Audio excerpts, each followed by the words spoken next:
Hello and welcome to a brand new episode of the Pick a Side podcast. My name is Moran and I'm here with Jack Barteck. River's not here, and this is now episode 72. In this episode, we will talk about the Wizards playoff push, the Knicks' success this season, if the 76ers are pretenders, if LaMelo Ball is a top 10 point guard, Steph Curry, the San Antonio Spurs, and if Luka will lead the Dallas Mavericks to the playoffs. For the football portion of this episode, we will debate between Josh Allen and Lamar Jackson. Who is better? Lamar Jackson's current contract situation, the LA Rams ceiling with Stafford, and talk about J.J. Watt signing with the Cardinals. And we will also preview the offseason for the Green Bay Packers and the Chicago Bears. This is a loaded episode. It's going to be a lot of fun, especially that debate. Yeah, it should be a good one. So, we're live. We had a little malfunction to start off the show. This is I think the second time in a row we went live. We went live last episode or now this episode. So everybody that is watching right now, we appreciate you guys for tuning in. And if you're listening to the podcast, we appreciate you guys as always. If you guys can give us a review on Apple Podcasts, it helps us in the algorithm. And as always, please like and subscribe as it helps us as well. Now let's get into the topics. The first topic of this episode, we're going to talk about the Washington Wizards. They're 7-3 in their last 10 games. They're 13-19 overall. They're 12th in the Eastern Conference. They're 2.5 games behind 8th place. I mean, yes, they're on a winning streak. First of all, what do you think has been the reason behind why they are winning all of a sudden? Well, I mean, I think the key for them has been defense. You remember, obviously, the quote from Bradley Beal earlier in the season was, "We can't guard a parked car," which one is a hilarious quote. But two, it was true. They really couldn't defend a soul in the first half, at least, of the season. But as the season's gone on, the defense has gotten much better over their win streak here, where they're 7-5 in their last 12, I think. And over the last 10, they've been one of the better defenses in the league. They've been a top 7 defense, I'm pretty sure, in almost every metric that you can use to measure defense. And so the defense has really been the catalyst. The offense, they haven't really struggled too much all season. Obviously, Bradley Beal has been having the offensive season he's been having, but defense has been the problem the whole year. And they're finally starting to put it together a little bit, and that's all they really needed. They've beaten the Celtics, the Rockets, the Nuggets, the Blazers, the Lakers, the Nuggets again, and the Timberwolves. So they have a lot of good teams that they have beaten on this list. And I agree with you. The defense has been one of the main proponents as to why they are better. They are allowing 115 points per game in the last 10. For the season, they're at 119. So that 4-point difference makes a lot for them because they are in a lot of close games. And of course, Bradley Beal, he's playing phenomenal, but I think Davis Bertans has been a main reason why they are winning. I know he's not the sole reason, of course, but early in the season, he was not able to find his shot at all. In the last 10, he's averaging 14 points per game, shooting 48% from the three, and for the year, he's shooting 37% from the three. In this stretch, he's shooting 48%, which just shows you if it just picked up to 37%, he was in the low 30s before. This stretch has really helped this season out a lot, and they have to count on guys like him to hit their open shots. They play at a very fast pace. They get a lot of guys open for open shots because Russell Westbrook is always going to facilitate. Bradley Beal is always going to sink in the defense, so guys have to hit their shots, and guys have been hitting their shots. I also think Alex Len has been a main guy too because although he doesn't get many minutes when he does play, he is a valuable rim protector for them. And that's what they needed virtually all season. Yeah, and you mentioned Davis Bertans. He's an elite three-point shooter, so he's probably going to stay closer to the 37% than – it's not a fluke that he's up to 37%. You know, it was a fluke that he started out at 30%. So It's good to have him starting to come around. And I think that down low, they've just gotten a lot better inside the paint. Rui Hachimura is finally starting to come back from that injury, get healthy, and make an impact on the court.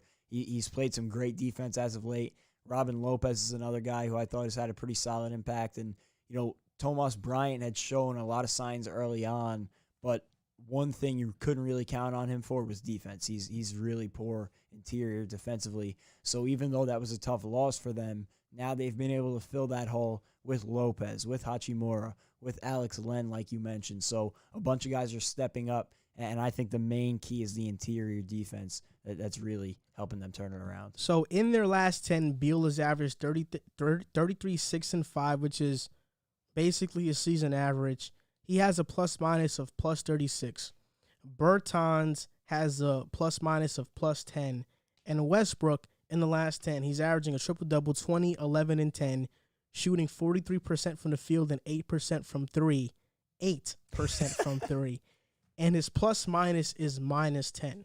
So even though they've been winning, Russell Westbrook still has a minus plus-minus, and he's a weird player because there are some moments where you say he legitimately helps you out, and there are some moments where you can say he kind of costs us the game. Yeah. That's kind of been what Russell Westbrook has been throughout his whole career. And any team that Russell Westbrook plays for, the fans have a love-hate relationship for him because he plays extremely hard, but he also plays extremely reckless. Yeah, and I think even with his numbers looking the way they are, and he's still, I would say, inconsistent, he has gotten better as the season has gone on. He really started off the season poorly, and he hasn't been great, but he's been good enough, and he hasn't played outside of himself as much, if that makes sense. Mm-hmm. So, yeah, I give all the credit in the world to Bradley Beal for what he's been able to do consistently over the course of the season, because I feel like every week you've looked at him and you said, well, eventually those numbers have got to start to fall a little bit. And we keep saying that, but he's staying at that consistent 32, 33 points a game on pretty solid efficiency. So I give him credit. And now they're starting to win too. So I wonder, how things are going to start to if things are going to start to change now, teams are going to start taking them a little bit more seriously, or if, this little stretch here is legit. I will say this. I will go to my grave believing that Garrison Matthews is going to become a productive NBA player. When I see him play for the Wizards, I don't know, man. I'm enamored. I think, wow, he has Duncan Robinson potential. Like, I look at him play, and I'm like, okay, like, if he's in a Duncan Robinson role, I think he'd be a household name in terms of a guy who is a consistent three-point shooter. He's a guy that not a lot of people know about, but in a couple of years, people are going to know about Garrison Matthews. I'm not saying he's going to be some all-star, but he's going to be a really productive role player. So they are still 12th in the East, and when we talk about the playoffs, I mean, that's why you play. They're 2.5 games behind 8th place. I think 8th place are the Hornets right now. But I don't think they're going to make the playoffs. The Heat are rolling. They were out, and now they're in again. The Knicks, even though, they are the 4th seed right now, the Knicks are playing great. But what's most important is that they have an identity. They know who they are. I don't know if the Wizards know who they are. And then it's really between the Pacers and the Hornets. I think the Pacers have more talent than the Wizards. And the Hornets, I just think they're coached really well. They're on a roll right now. Yeah, I mean, I could definitely see them getting into the play-in game. I could easily see them making, like, the 10th seed. But when you get into, like, top 8, obviously the Sixers, the Nets, the Bucks are locks. I think the Heat are going to be this team rather than what they were at the beginning of the season. As they get healthy, they've shown that, the start to the season was more of a fluke than anything. The Celtics, even though they've been struggling, with their struggles, they're still at 500. I think they'll turn it around and be a playoff lock, obviously. And then from there, you get into the Knicks, who have looked awesome. And Tom Thibodeau, like you said, he's instilled that identity. And while they may struggle at points during the season, they're always, what you're going to get out of them. They're going to be a lockdown defensive team every night. And that's going to be a consistent thing. So the Hornets, the one thing I would say could work in the Wizards' favor is youth. Hopefully the Hornets go down the stretch and they fold a little bit under the pressure of a playoff race. Same thing with the Bulls. But even so, I don't see them making the top 8 unless they can really turn it around even more than they have. Yeah, I don't see them making it either. And now we're going to get into the next topic of this episode, the New York Knicks. They have been very successful this season. They're 18-17. They're 4th in the East. And a viral video of them a video went viral on Twitter about the Knicks celebrating out, I think on 3rd Street. The Knicks fans. Yes, because we are finally 500. Somebody I know actually took that video. His name is Mario. Really? He sold me Knicks tickets before. I sat pretty close, even though there was an annoying kid in front of my seat that kept on jumping after every shot was made. So the video went viral, and some people are talking about, imagine being happy for, a lot of party poopers wanted to chime in on the video. But the bottom line is that the Knicks are playing great. And Tom Thibodeau has been great for the Knicks. He's instilled a winning culture, defense-first culture. They're first in opponents' points per game. They're third in defensive rating. And I know Riv on Twitter earlier wanted to take credit for saying that Thibodeau was going to instill a culture when he never said that. When Tom Thibodeau first got hired, we made a segment on this show. JC was still here. It was Riv, JC, and I. And Riv was laughing at the Knicks roster. He was laughing at Julius Randle. He was laughing at the Knicks players. When I was over here talking about, the Knicks are going to make some noise, all of this and all of that, I knew Tom Thibodeau was going to be successful because one year in Chicago, Derrick Rose and Luol Deng basically were hurt for the entire year. The leading scorer that year was DJ Augustine, and the Chicago Bulls still managed to make the playoffs.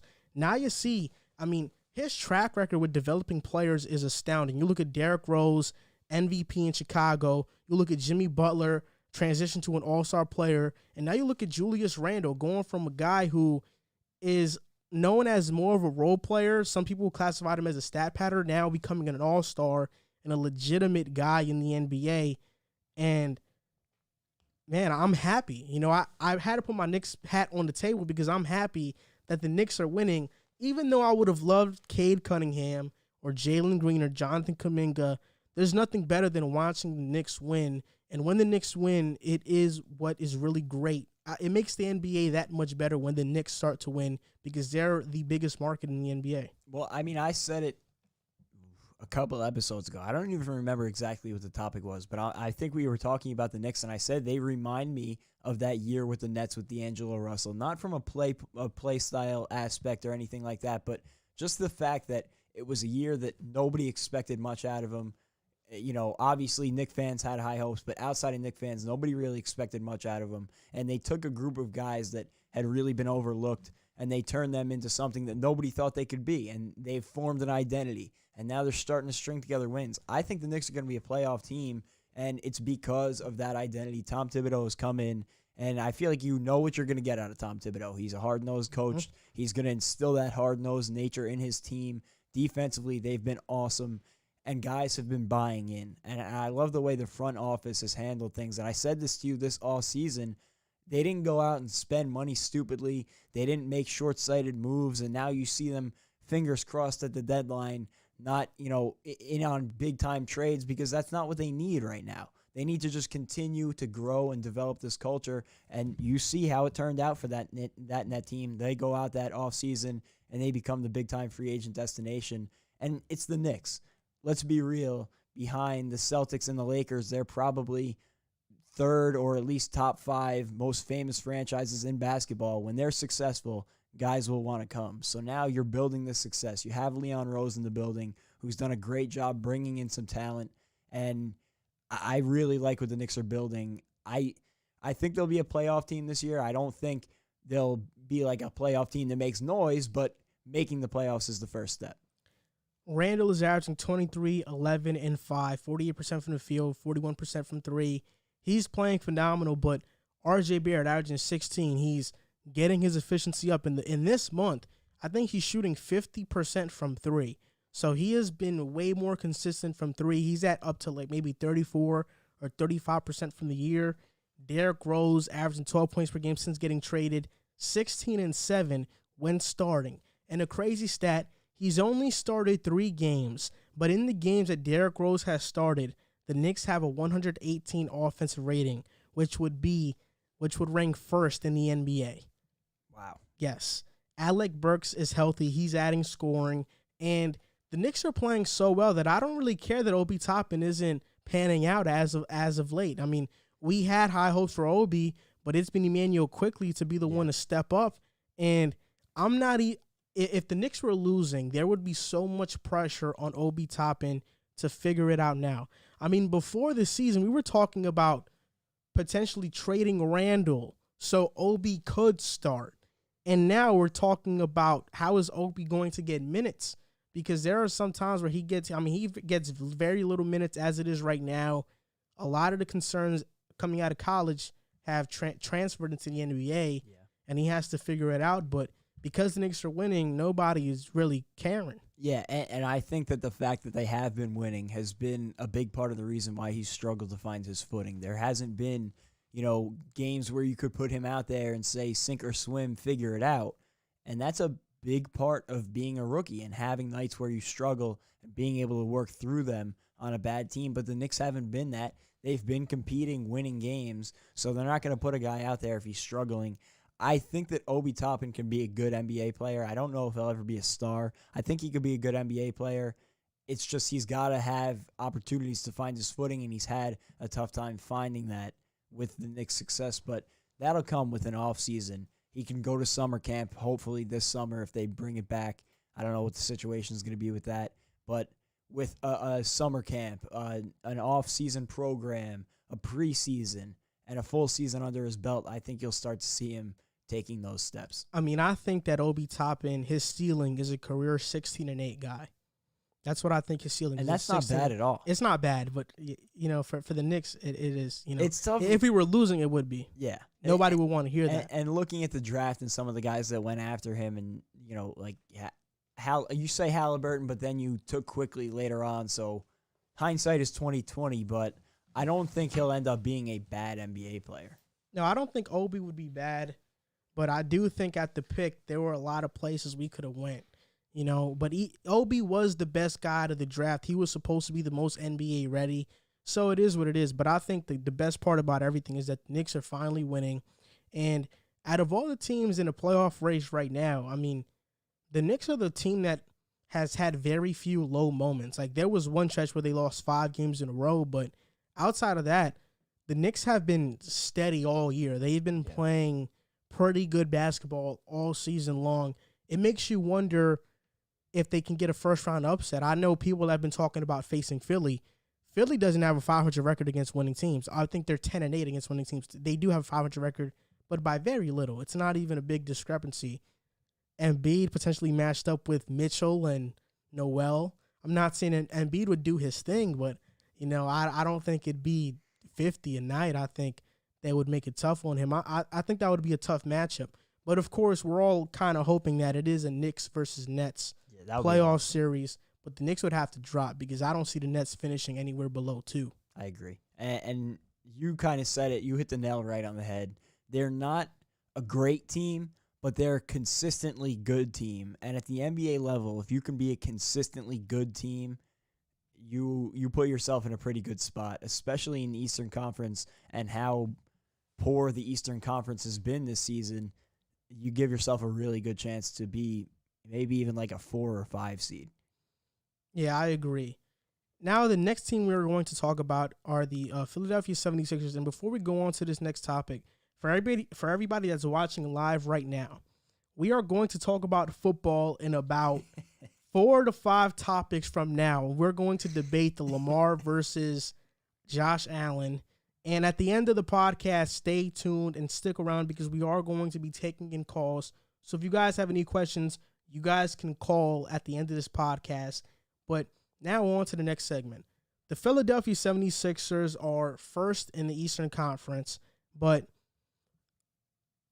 me specifically, I'm questioning them. If they're contenders or pretenders, I'm leaning towards the side that they are pretenders because I've seen Philadelphia in the past. They have pretty good regular seasons, and in the playoffs, they fold. I've seen Doc Rivers teams in the past be really good in regular season and fold in the playoffs. And even though Brett Brown, I don't believe he was a good coach. I think firing him was a long overdue. They should have did it way earlier than they did. Doc Rivers has been excellent, but if this was any other year, like if this was last year, I would have said the 76ers are going to make the finals. I would have actually picked them to make the finals if we got this Philly team last year. But because Brooklyn is in the East and they have KD, Harden, and Kyrie, for me, a pretender is a team that's not going to make the finals. That doesn't mean they're not a great team. They're just a team that's not going to make the finals. I don't think any team in the East is going to make the finals over the Nets. You look at the 76ers, 10-8 against 500 teams this season, and the only team outside of Philly in the East that has a winning record against 500 teams is Brooklyn at 14-5. Every other team in the Eastern Conference has a losing record against 500 teams, and when you compare Philly to Brooklyn, yes, Embiid will probably dominate that series, but he dominated the series last year against Boston. It did not get them not one win. They got swept. So what makes me think that Embiid can dominate and lead the 76ers to victory when KD cancels out Embiid? And now you got Harden and Kyrie, and who else is going to step up? Ben Simmons has been playing better this season. He had a late 3 against the Cavs, but he still can't shoot. And if you can't shoot, teams are going to game plan around that. Danny Green, very inconsistent in the playoffs. Tobias Harris, last year in the playoffs against the Celtics, played really bad. I like Seth Curry, but Sixers don't have enough for me to say that, yeah, they're going to – I'm going to give them a chance to make the finals. I don't even give them a chance. It's Brooklyn and everybody else for me. Now, this is where, because I was going to say to you, what do you consider a pretender versus a contender? I consider the Sixers contenders because I would have them at least third, if not second, in the Eastern Conference right now on who I think would go to the finals from the East. I think the Nets are going to make it out of the Eastern Conference just because the defense is starting to come along, and matchup-wise, it's really impossible to match up with those three guys. Embiid definitely scares you because you don't have a defensive big inside. You would probably rely on DeAndre Jordan, maybe Nick Claxton. So Embiid would get his, but when you look at it, is Embiid going to be able to produce at the rate that Kevin Durant, Kyrie, and James Harden are going to based on their matchups? I mean, you look at it, would it be Embiid on Kevin Durant or Simmons on Kevin Durant? And then what do you do with James Harden? You have to put Simmons on Harden, I would imagine, which leaves Kevin Durant with Embiid. I think that's a mismatch. And Kyrie guarded by anybody. Who's it going to be, Danny Green? That's a mismatch. So there's mismatches all over the floor. But I don't think that, I would say I definitely consider the 76ers contenders, if for no other reason than how weak the Eastern Conference has been this year. Because outside of the Nets, I look around the conference and I see the Sixers and the Bucks as the only two semi-threats, and both of those teams are kind of remind me of each other in a sense that they both have a lot to prove in the playoffs. Coach all the way down the roster have struggled in the playoffs in the past and have high expectations year in and year out and almost never meet them. So it's going to be interesting to see if either of those teams can rise to the occasion. It sucks for them that the Nets went out and traded for James Harden, and now they have a pretty unguardable big three, but they got to step up. And this is how many opportunities is Giannis going to have? You're starting to see the reputation for him change. Embiid is going to probably be the same way, where if he doesn't start winning, he's going to start to get that reputation of a guy who plays great in the regular season but just can't do it when it comes down to the big moments. As long as Embiid doesn't win the MVP, I don't think that will happen, because we see the same thing happen with Dame right now, where Dame is in. He's a superstar. Damian Lillard is a superstar. We all know that. But he's not held to the standard of a James Harden, of a Steph Curry. He's not held to that superstar standard because we all love Dame, and we know that even though he's really great, he's probably not going to win the finals. We've already accepted that. We don't hold Dame to that standard. He doesn't get crucified for shrinking the playoffs, because there have been moments. You look at 2019, I believe, when the Rockets faced the Warriors. The Rockets lost in 6 games. Kevin Durant was there for 4 games and 3 quarters. The Rockets only faced the Warriors for 1 game and a quarter and lost that 1 game, and everybody talked about how Harden choked and everybody on the Rockets choked when they had Kevin Durant for 4 games. And Kevin Durant, in the first 2 games, the Warriors took a 2-0 lead, and he was dominating the Rockets. The Blazers faced the Warriors 4 games with no KD, and they got swept. Nobody talked about it. Nobody really cared. Nobody really cared. But the Rockets lose one game against Steph, Clay, and Dre. Oh, it's the end of the world. You got to blow up this Rockets team. We don't hold Dame to that standard. I don't think Embiid will be held to that standard either. But you talked about the Bucks. I'm not certain if the 76ers can beat the Bucks. I mean, you look at Giannis. He's going to be guarding Embiid. Lopez is there too. He's a pretty good shot blocker, even though Embiid will dominate that matchup. But we've seen in the past where Embiid has struggled against guys like Marc Gasol. He struggled against Marc Gasol when they faced Toronto. So we've seen things like that. I think that Embiid's growth in shooting is going to help that because he's a much improved shooter, so that's going to help. But you look at the 76ers versus the Heat. I take Philly in that series, but I could see an argument for why the Heat could win. And then 76ers versus Brooklyn, I don't see them beating Brooklyn. So that's the thing for me. If any other year, I would have picked Philly to win the East. But because of the Nets, I just don't see it. I think this season they're pretenders. That does not mean I think they should blow it up, though. I think they should keep this core together and keep adding on to it because you got to at least hope that Simmons can find that jump shot because once he finds it, now we're talking about this whole narrative is completely switched. Is he going to, though? I don't know, man. That jumper against Cleveland looked pretty sweet. How many times are we gonna do this dance though, where we see him hit a jump shot and we're like, oh, this could be it. This could be the turning point, and then you don't see him shoot again for 4 weeks. He's got to do it eventually, and if he does develop a jump shot, the Sixers are scary because Ben Simmons would be one of the most versatile players in basketball. It doesn't even have to be a great jump shot. Even if he could get it to like 30% and consistently shooting the ball, that's scary. But he's got to do that. And when he does, the Sixers will be very dangerous.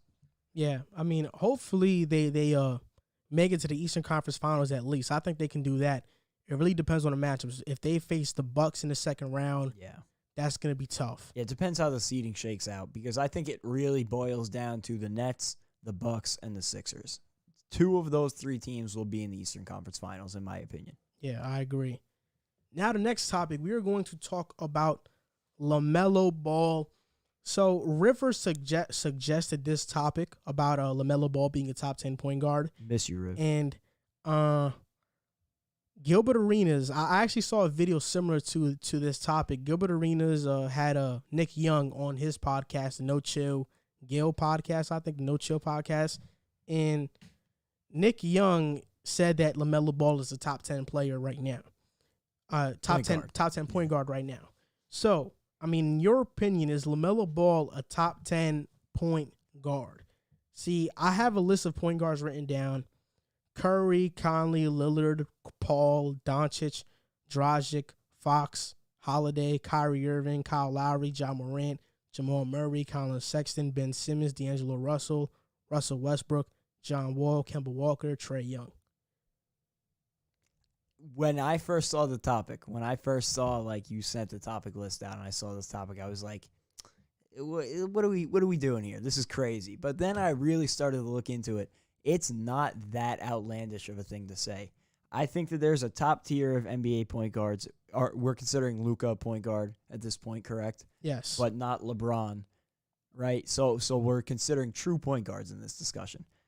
Dame, Luka, Steph, Kyrie are no-brainers. Like, not even an inkling of a thought. Those are the top 4. And then from there, I still would have guys like Trae Young, Chris Paul, De'Aaron Fox, Ben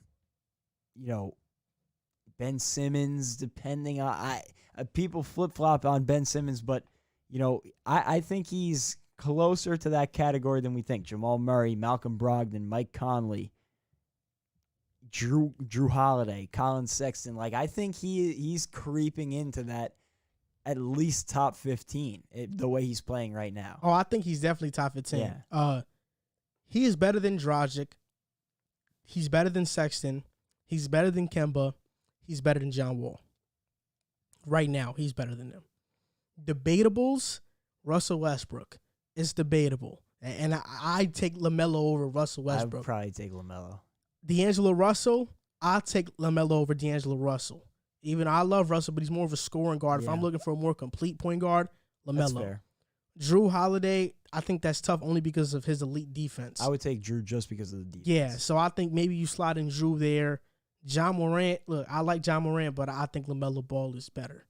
You know, he's just more a natural passer. He could do everything John Moran can do, and he's like 6 inches taller. I think I'll take him over Ja.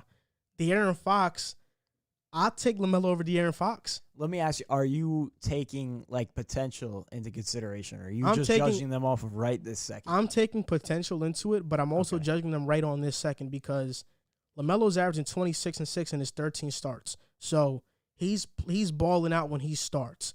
And when you look at them play, when you look at LaMelo and Fox play, LaMelo just has a bigger impact. Looking at the head-to-head, the Kings versus Hornets, I've seen LaMelo play better. I feel like LaMelo is better. Then you look at Mike Conley, it's tough because Conley is in a winning situation right now. He's doing what he's doing, but if you're making a team, you're taking LaMelo over Conley, no brainer. But for the Utah Jazz, like if you take Conley out and you put LaMelo in, are the Jazz better? You can really make an argument that they might be. I think they might get worse because I do think Mike Conley's, like, as much as it sounds cliche, his veteran leadership has played a big role. Then Trae Young, I don't know. I know Trae is balling. I know Trae Young has numbers, but it's something about LaMelo. It's the smile on his face. And I'll tell you it's the energy he plays with. I'd take LaMelo over Trae. I know Trae Young is great and all, but in that system that he plays in, dominating the ball so much, it's just different. LaMelo Ball, if he were to dominate the ball that much, I think he'd average similar numbers. Yeah, I've watched the Hawks a good amount this year, and they are probably one of my least favorite teams to watch in the league. And maybe that is like impacting my opinion on Trae Young. He's a great player, don't get me wrong, but I don't find their offense enjoyable to watch at all. And I love watching the Hornets. Then we look at LaMelo and Ben Simmons. I would take Ben Simmons because he's an elite defender, but in a year or two, this could be LaMelo easy. Like, it could be a no-brainer. Then we look at Jamal Murray. If we're going off a regular season, like, do you want regular season LaMelo or regular season Jamal Murray? I'm taking regular season LaMelo Ball. But because Jamal Murray has had explosive playoff games and I know what he's capable of doing, I would take Jamal Murray. Then you look at Kyle Lowry. Kyle Lowry and LaMelo is tough. Because what do you think? You think that the Raptors get better with LaMelo? You switching out Kyle Lowry for LaMelo? I think he's a better offensive player than Kyle Lowry all around right now. I think no doubt about it, they're better than LaMelo are Steph, Luka, Dame, Kyrie, Chris Paul, Ben Simmons. And even Ben Simmons. And everybody else, I don't know. So yeah, I think we both agree on this one. He's in like anywhere from the 13 depending on who you ask, he's 6 to 13. Yeah. I don't think you can put more people over him. Yeah. I just don't think so. I agree with you there. And I know he's just a rookie, but when you look at him play, it's just something about him that says special. I said it screams out special. Yeah, when we were doing our rookie power rankings, I think it was right after the Kings game when him and Halliburton faced off. He's just not afraid at all. He doesn't have that rookie tentativeness. He's coming to the league, and I think it helps that he's played in 2 professional leagues prior to this.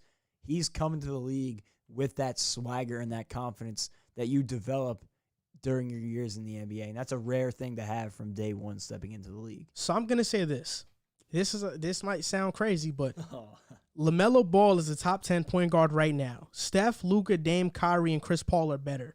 And Ben Simmons I'll put in there. But LaMelo Ball is better than Kyle Lowry in the regular season, Jamal Murray, Trae Young. I'd have him over Russell Westbrook, D'Angelo Russell, Drew Holiday, John Morant, De'Aaron Fox, and Mike Conley.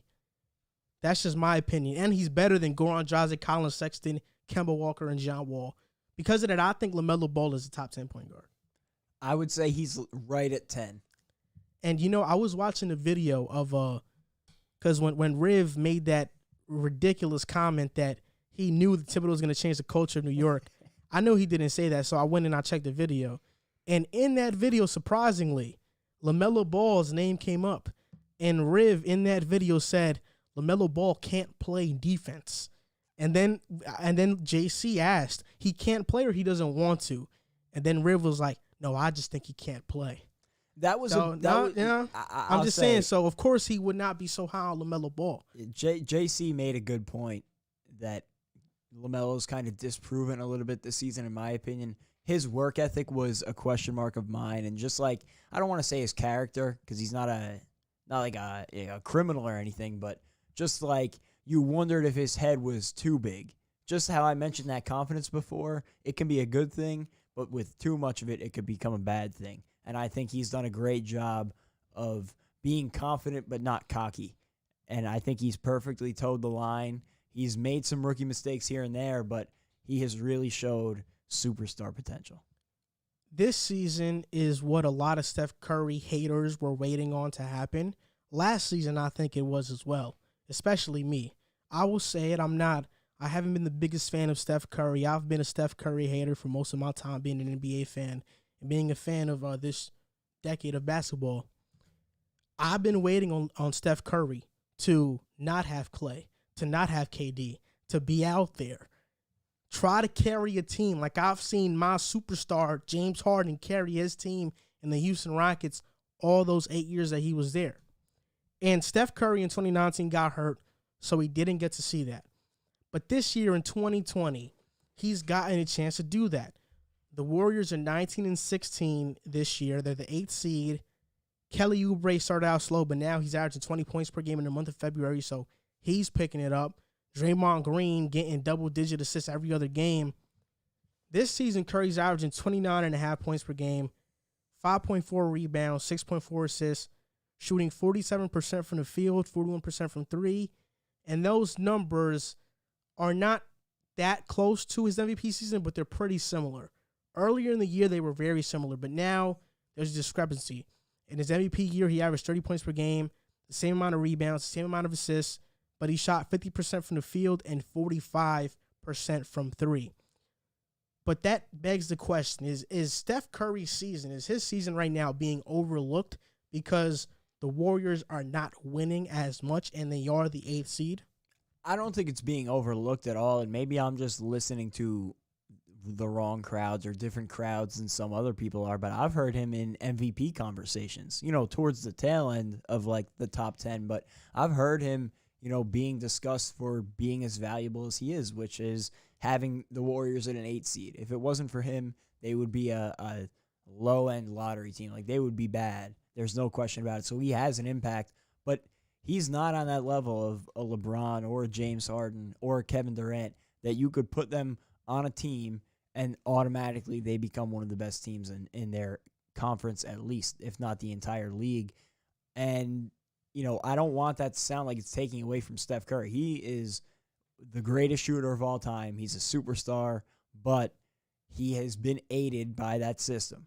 That system is perfect for what it complements him perfectly. It has Draymond Green, one of the best defender playmakers in the league. It has Klay Thompson, one of the other best shooters in the league, a great spot-up guy, a lot of gravity, and an incredible perimeter defender that can take the load off of him defensively.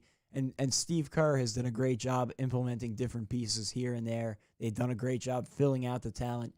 And it also helped having Kevin Durant for 2 years where, honestly, if they don't have Kevin Durant for those 2 seasons, I don't know that they win a ring in either of those years where they met the LeBron James Cavs in the finals. Unfortunately, we'll never get to know, but I don't think it's being overlooked. I think it's being perfectly looked at for what it is. He is playing at an MVP level, but I don't think he has as much of an impact as a guy like a LeBron, a James Harden, or a Kevin Durant does, where you can put them on a team and they automatically make them a contender. I'll be honest, I don't know if Kevin Durant has that. That's just me. He's been on great teams his entire career. I think the only 2 guys I can look at in the NBA that have done it, that I've seen it, are Harden and LeBron. No other player outside of Harden and LeBron can carry a team like they can carry teams. And LeBron, of course, is on a different level. I've been waiting for this moment, and I wish Riv was here so we can debate this because I would have won a debate, of course, but it would have been a great one.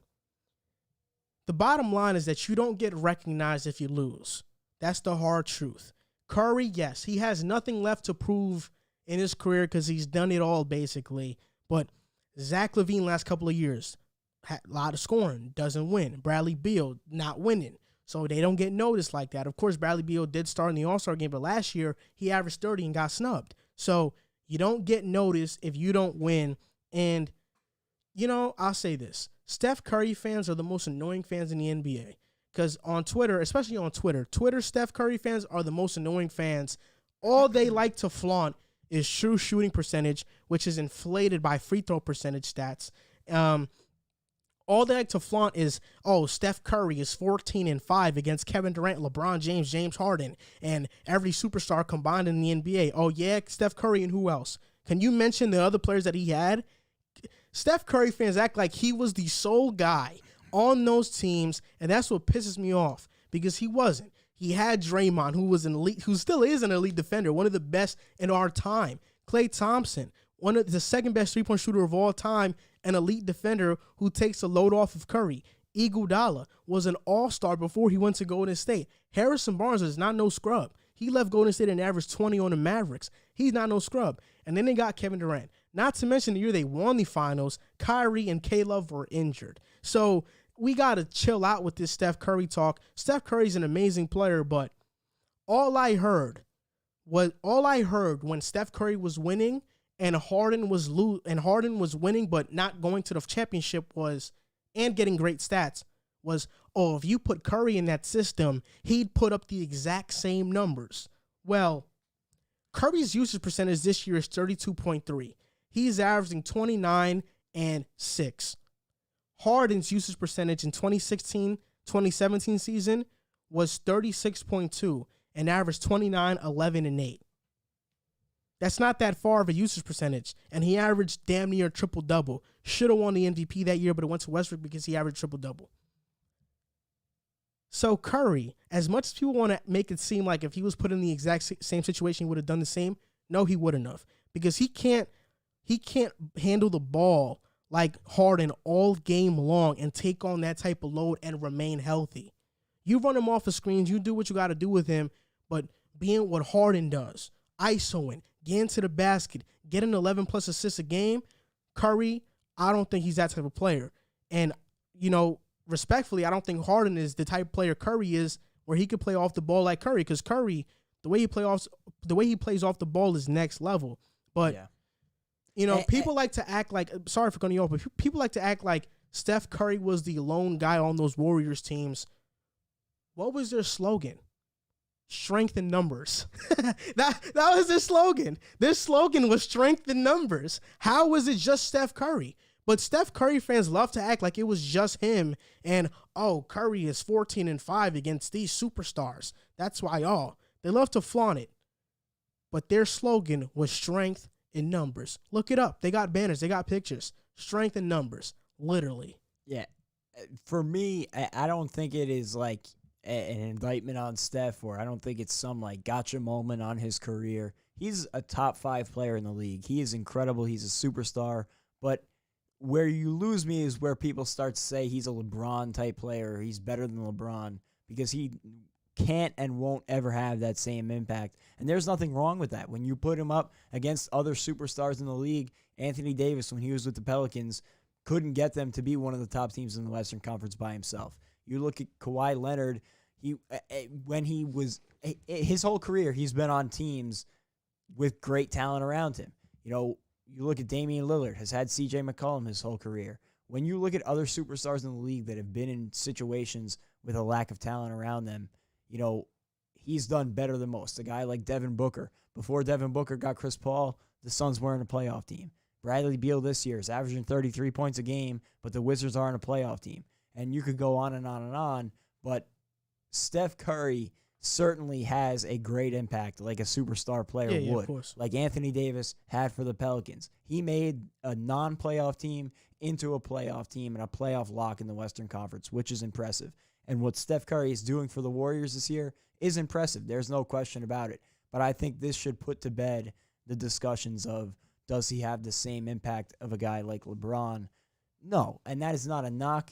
LeBron is one of the 2 greatest players in NBA history, so nobody has that kind of impact. But, I think that this season is starting to show the difference between a superstar and a generational talent, for a lack of a better word.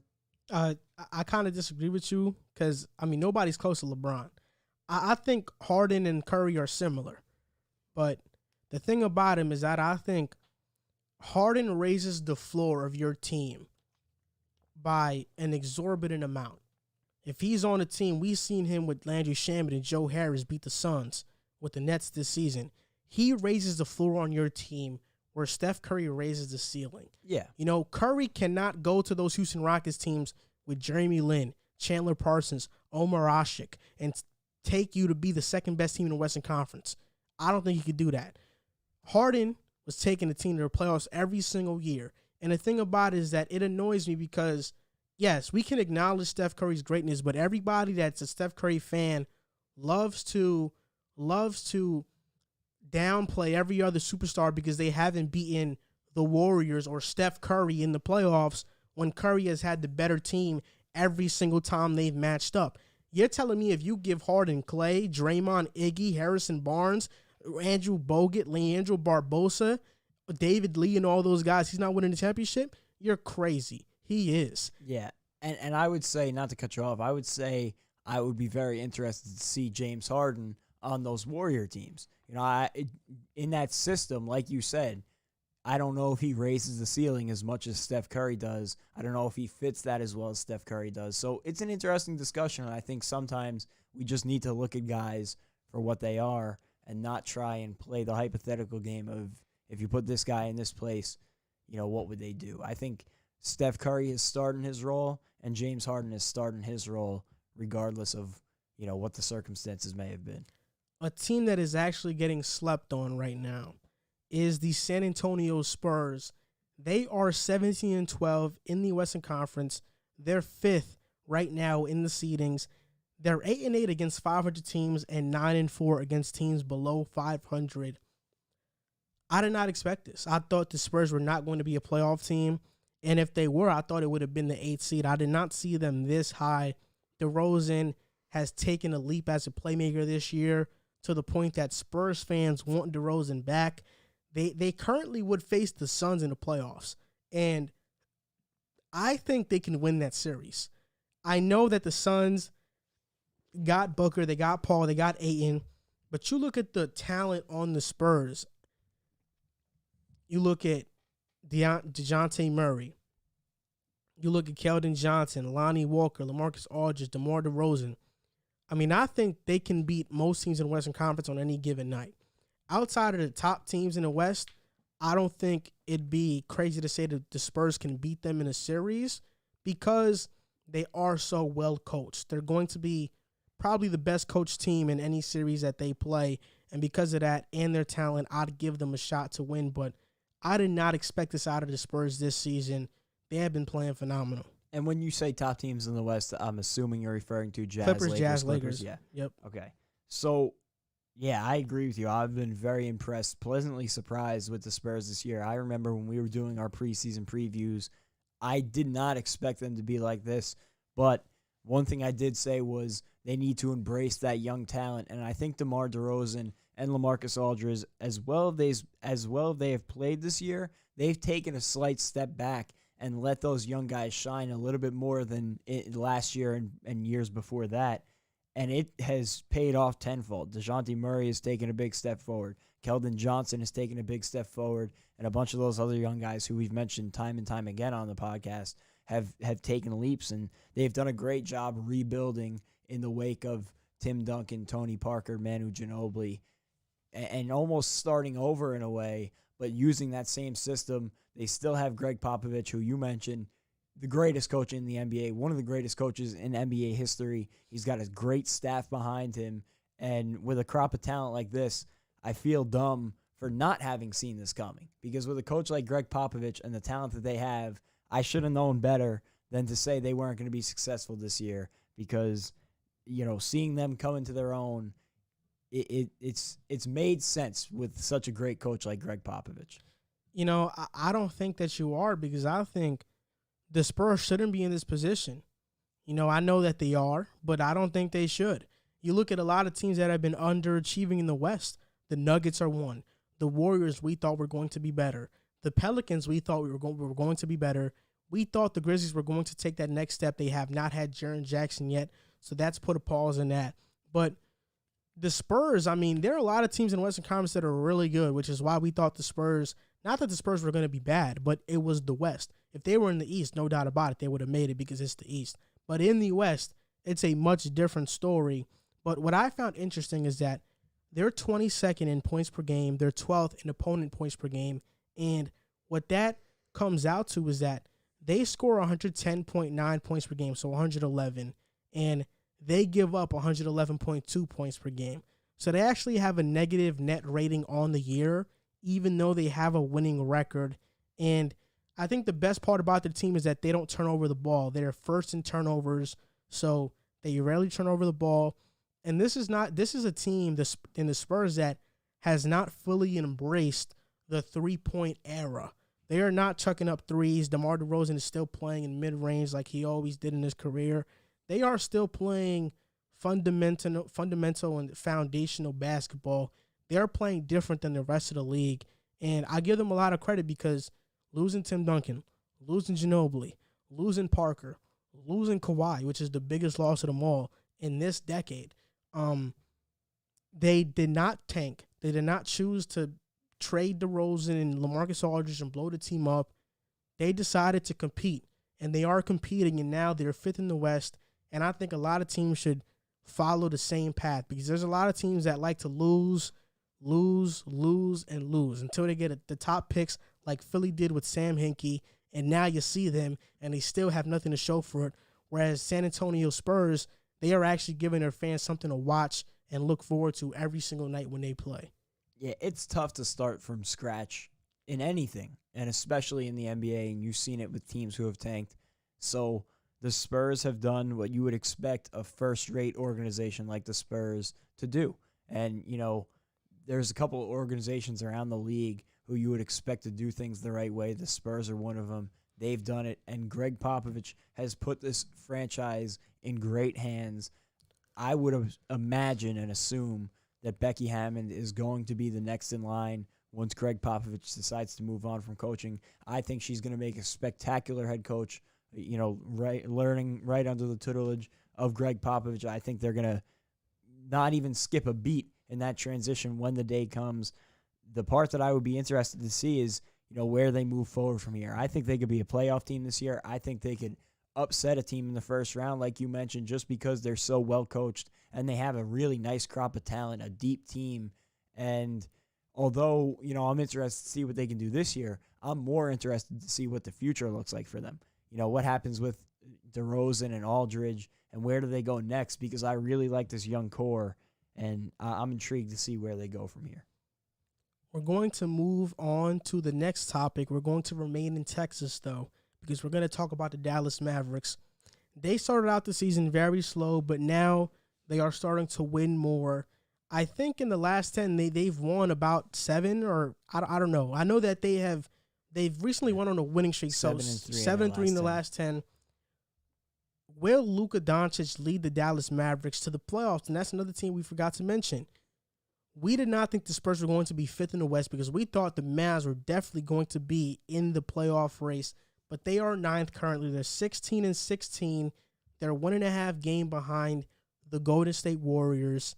And what do you think? Do you think that the Mavericks will make the playoffs this season?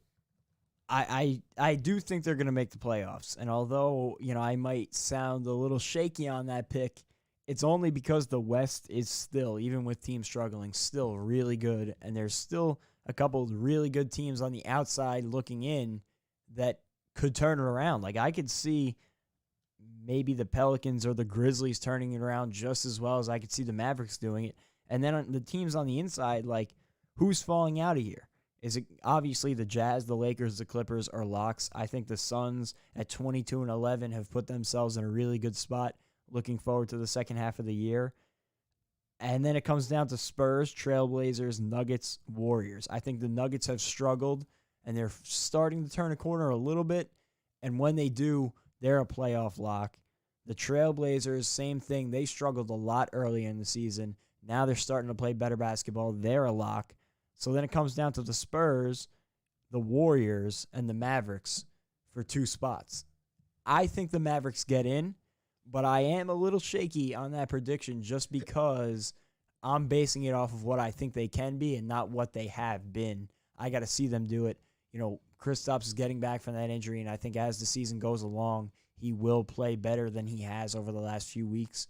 As much as people want to ship him off, we did a segment on it last week. I think it would be a mistake to trade him right now. His value is probably the lowest it's been in his career.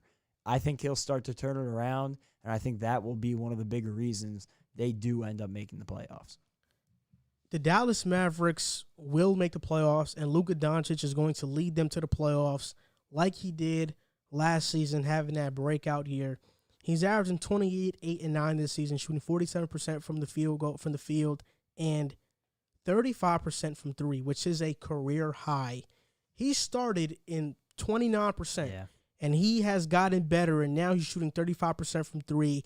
He's hitting those tough shots, and we forget quickly that the Mavericks last year had the best offensive rating in NBA history.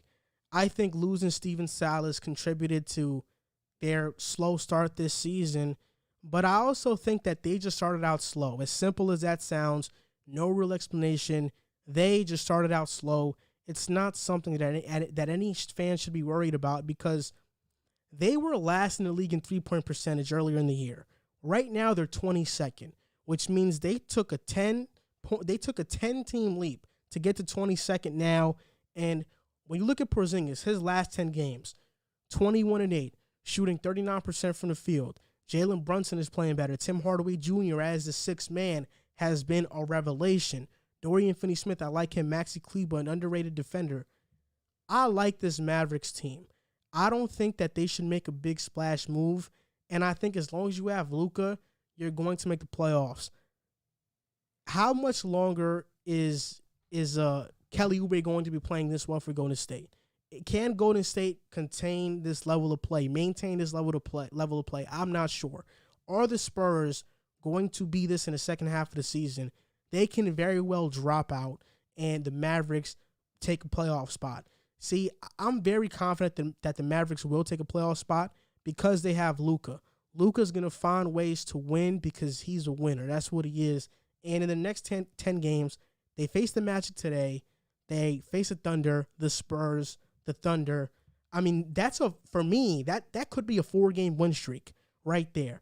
Then you got the Nuggets, the Clippers twice, the Blazers twice, and then the Timberwolves. So a tough stretch there, but all in all, I think they can win those games. They're only 1.5 game behind the 8th seed. So you go on a 4-game win streak, you can very well take a playoff spot and now control your own destiny. And I think once the Mavericks get their foot on the gas and they're in control of their destiny, that's it. They're going to keep rolling from there. I think they started out the season slow, but it's nothing to worry about right now because they're playing phenomenal. Yeah, they've played a lot better. And like I mentioned, I think a lot of it is just getting into the flow of things. Kristaps Porzingis has only played, I think, 18 games coming back from that injury. And any player coming back from a major injury like he had is going to take some time to get back to form. The defense has been a lot better, and I think that's been a major reason of why they've been playing as well as they have. And Luka, like you said, is Luka. Any team with him on it is going to have a chance. And if I had to bet right now, do they make the playoffs or miss the playoffs, I would say they make the playoffs. I agree. Now we are going to shift to the football portion of this episode, the debate. Lamar Jackson versus Josh Allen. Who is the better quarterback? We thought there would be more quarterbacks in this debate. The 2018 class was Baker Mayfield, Darnold, Allen, Josh Rosen, and Lamar. To this point, Sam Darnold and Josh Rosen have been busts. Baker Mayfield is a good quarterback, but he's not on the level of Allen or Lamar. Lamar and Allen are the two superstars of this class. So what's your opinion? Who do you think is better between Josh Allen or Lamar Jackson?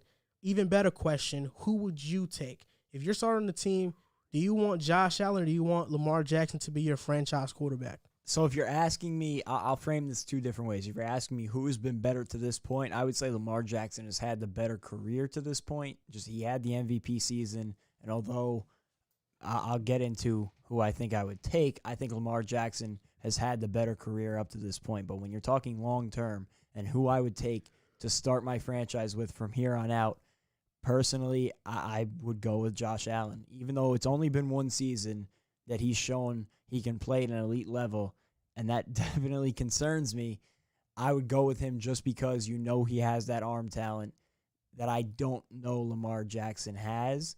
I think he can get there, and I've been one of the biggest defenders of Lamar Jackson all season long. I don't think it's this huge gap that people make it out to be. And another reason I would go with Josh Allen over Lamar Jackson is durability. It worries me how much Lamar Jackson is out of the pocket, putting himself in a position to be hit. Although he doesn't get hit as much just because he is so elusive, it definitely concerns me that he puts himself in such a position to be hit. Whereas, even though Josh Allen can be a little bit reckless sometimes, he's more of a pocket passer. I like the step that Josh Allen took this year. And for that reason and the arm strength, I would go with Josh Allen moving forward because I think he's more of a reliable option as you move forward. To this point in their career, it has not been close. Lamar Jackson has had the better career.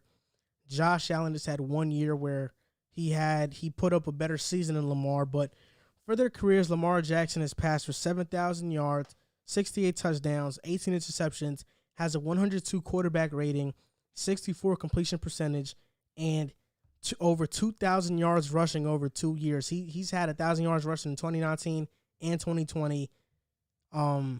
And the knock on him is that he's 1-3 in the playoffs right now, but he has a 30-7 record in the regular season. Josh Allen has thrown for 9,700 yards, 67 touchdowns, 31 interceptions, 90 quarterback rating, 62% completion percentage, 28-15 in the regular season, and 2-2 in the playoffs. And you also have to take into account that Josh Allen started his old rookie year while Lamar Jackson did it. If we are saying barring injury, who am I going to take? I'm taking Lamar Jackson. And you saw the leap that Josh Allen made. Josh Allen, from his rookie year to his second year, he took a major leap because he got Cole Beasley and John Brown, and the offensive line got better with the big signing of Mitch Morse. In 2020, they give him a number one receiver, and he takes an even bigger leap because Stephon Diggs is there. But even with the leaps that he's taken, he's still very turnover prone. He had a lot of interceptions dropped this past season. I think Lamar Jackson takes care of the ball better.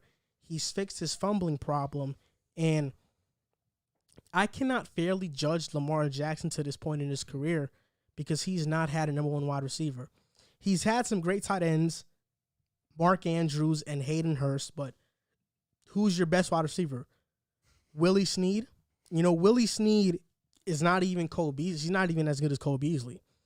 Willie Snead would go to the Bills and not even play. I mean, that's really how it is. John Brown, Cole Beasley, and I'd even say Gabriel Davis is better than Willie Snead. So that's the thing for me is that I can't fairly judge Lamar Jackson because I think if he were to have an option like Stephon Diggs, we'd see a big breakout year. But even without that option, I mean, he found ways to be productive in that Greg Roman offense by being the best rushing quarterback that we've seen in league history. The first quarterback in the NFL to pass for 3,000 yards and rush for 1,000. I mean, he did some remarkable things in his MVP season. And Lamar Jackson, Josh Allen this past season had an MVP-like season, but that that season was not even close to Lamar Jackson's MVP season. The edge you can give Josh Allen would be in the playoffs because he is 2-1 and 2-2 in the playoffs. He has thrown 5 touchdowns to only 1 interception, while Lamar has thrown 3 touchdowns to 5 interceptions in the playoffs. So in the playoffs, you can tell me that, but the only reason you could even think about taking Josh Allen is because of that injury concern. But even with that, Josh Allen does not slide. He does not run as much as Lamar Jackson, but when he runs, he does not slide. He does take hits. He's very reckless as well when he runs the ball. So I think that exists with both of them, even though it does exist with Lamar a little bit more or way more, it does exist with Josh Allen too. Yeah, no, there's no question about it. And I think that, if people were looking for like some volatile debate here, I think they came to the wrong place, because I feel the same way that you do about Lamar. I think it's ridiculous how much people have underrated him after this season.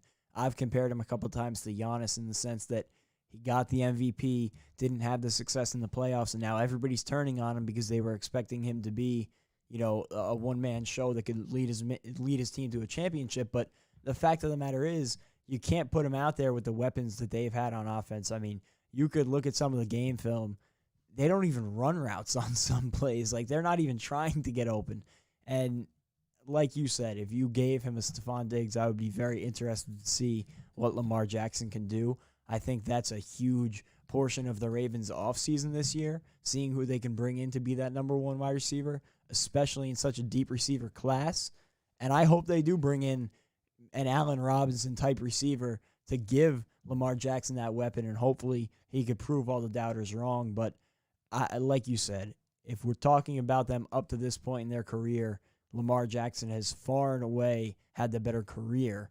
Moving forward, the only reason it's question durability, and I would also say I think Josh Allen has shown better arm talent, which to me lends him to a longer career and more of a chance to be I don't, for lack of a better word, a long-term option at quarterback.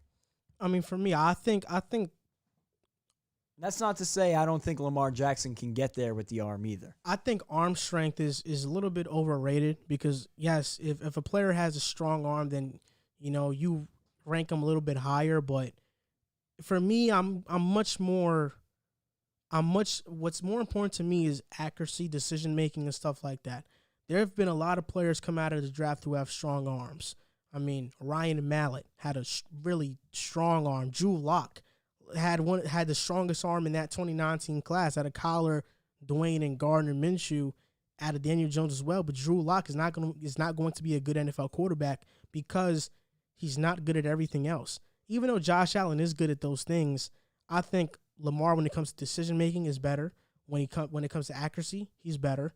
So I think Lamar has the edge in those departments, and I want to see him get a number one wide receiver. The other thing you could say is that Josh Allen hasn't had the offensive line Lamar has had.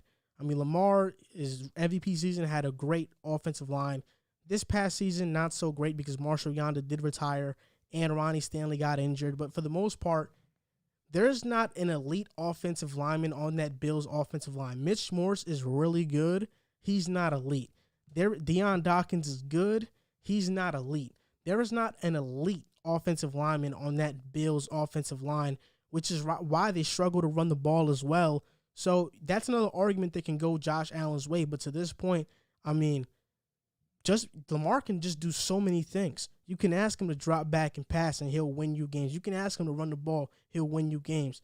He can do everything, and that's why I think I would just give the edge to Lamar Jackson. Yeah, that's the crazy thing to me. A lot of people criticize him for the amount that he runs, even though he's so successful with it. Like, why does it matter if he's running for 20 yards versus passing for 20 yards? It's getting the job done either way. Each time picks you up a first down, so I don't understand why there's such a stigma on him running the ball as well as he does it. I mean, you look at that Titans game, he had some runs that literally won them the game, and people didn't give him credit for it because it was a run. They called him a running back. It's ridiculous. He threw 36 touchdowns his rookie year.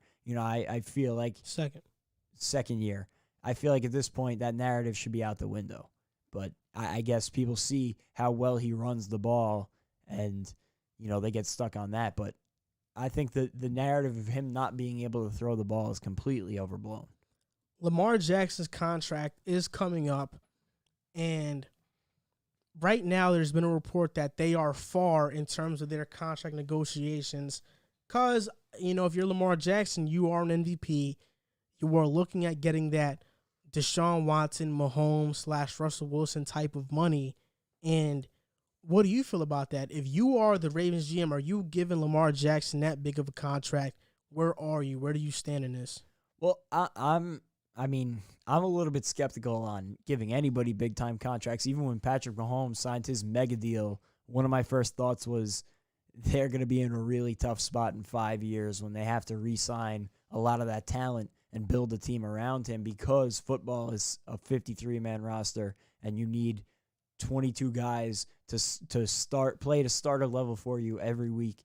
And it's tough to fill out a roster when you're paying a guy $500 million over 10 seasons. But I would give Lamar Jackson what he wants. He's a franchise quarterback. There's no question in my mind. And although I think they need to put pieces around him, it would be worse to lose him and have the money than give him the money and have to penny pinch to fill out around him. You know, like it's a really good problem to have, to be in a tough cap situation and have one of the better quarterbacks in the league, rather than not have the quarterback and have all the money in the world. He's a great quarterback, but I would not give him Watson or Wilson or Mahomes type of money. I would not at all. And if we're far in the contract negotiations, and so be it, because if anything, I could franchise Lamar and I could have him playing under that for a while, but I'm not giving him big time money. And even though I would take Lamar Jackson over Josh Allen, because I think he's been better to this point, Lamar Jackson has been 1-3 in the playoffs. He's had stinkers against Tennessee his second year, against the Chargers his first year, and against the Bills this past year. He has not played up to his full potential. And yes, the number one wide receiver argument can be made, but at the end of the day, Lamar sometimes misses reads. So I'm saying this. Because of his playoff record, because he's thrown 3 touchdowns and 5 interceptions in the playoffs, I would not give him big time money, because when the lights are the brightest, how do you perform? And when I've seen him drop back over 40 times a game and have to really win games with his arm, come from behind when they are not dominating on the ground game, I have not seen the Ravens pull out wins. And in 2019, he had a 17.5% bad throw percentage. In 2020, that was 17.6. So obviously it was pretty similar, but still, there's sometimes Lamar just misses guys, especially down the field, especially outside the numbers. That's where he's more inaccurate. And he got pressured more in 2020. And what do you need if you're a quarterback? An offensive line. What can't you really get if you pay a quarterback big-time money? You can't build a team around it. You can't get him an elite offensive line. If Lamar doesn't have an elite offensive line, what is that going to turn into? That's going to turn into him running more. That's going to turn into them not being able to run that many designed running plays because the offensive line is bad, them not being a great running team, them having to rely on Lamar Jackson's arm to win games. They probably won't be able to go out and sign number one wide receiver. They'd have to really hit on the draft. Their defense is going to take a huge hit as well. Because of that, I just wouldn't give Lamar Jackson big-time money. And the biggest question of them all, is he going to get injured? Because he's taken a lot of hits on a week-to-week basis. We've seen Cam Newton win the MVP, and it seems ever since then his career has went downhill. Is that going to happen to Lamar Jackson the more he keeps on taking these hits? Because of that, I wouldn't give Lamar Jackson that type of money. I wouldn't commit that type of money to Lamar Jackson and give him that type of contract. Mahomes got it because he won a Super Bowl. That's why. Wilson has won a Super Bowl. Watson has not won it, but this past season, he proved he deserved it with that dysfunctional organization in the Texans and him putting up those crazy numbers with a bad roster.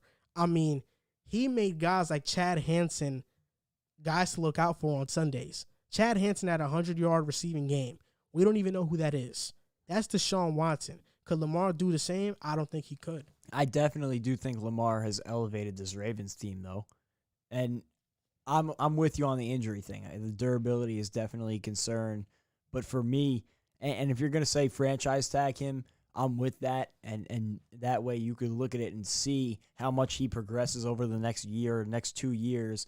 I think that would be a smart plan. But if you're talking about giving him a contract or not giving him a contract, I just wonder if you're going to find better at the quarterback position and where you're going to find it. Is it going to be through free agency, through the draft? And then you're relying a lot on your scouting team to find a new quarterback, which is the toughest position to replace on the field, in my opinion. So I don't know. If it came to either giving him an extension or not giving him an extension, personally, I would give him the money. I mean, you could do it, but it depends on the price tag. I wouldn't give him Mahomes money. I don't even know if I would have given Mahomes money, because that is I would have given Mahomes money. I mean, it's $40 million a year, 40 to 47 million. So what do you think Lamar is asking for? He's asking for that. That's exactly what I think he's asking for. I'm not giving him that, but it's tough, because I don't think he deserves. I don't know that anybody outside of Mahomes and Watson, I don't even know if I would say Wilson also deserves it, but outside of those three guys, I don't know that anybody in football deserves that kind of money. And that's not a knock on Lamar Jackson. That's the quarterback position. I will say this: if the Ravens do decide to pay him that much, they are not going to win a Super Bowl with Lamar Jackson. And I think they're going to use this year to feel it out, because they're not going to. I don't think they're going to extend him this offseason. Because if Lamar Jackson gets hurt, then that is probably going to change. It's probably going to change their minds on things, and hopefully he doesn't. But that injury concern with Lamar Jackson is very real, and because of that, I would be very hesitant to give Lamar Jackson big-time money, because I'm not sure how durable he's truly going to be. My question, though, is anybody going to give him that kind of money? Yeah. I think I don't know if he'll get that type of money. Yes, anywhere. He will. Yes, he will. Yes, he will.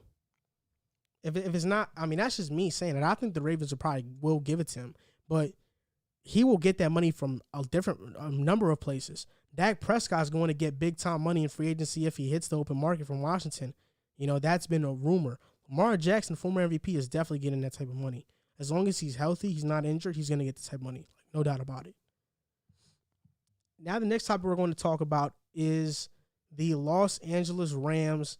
They traded for Matthew Stafford earlier on. I think earlier this month they traded for Matthew Stafford. It was a big time deal. Jared Goff to the Lions. What do you think the Rams' ceiling is with Matthew Stafford now at quarterback? Because last year they went 10-6.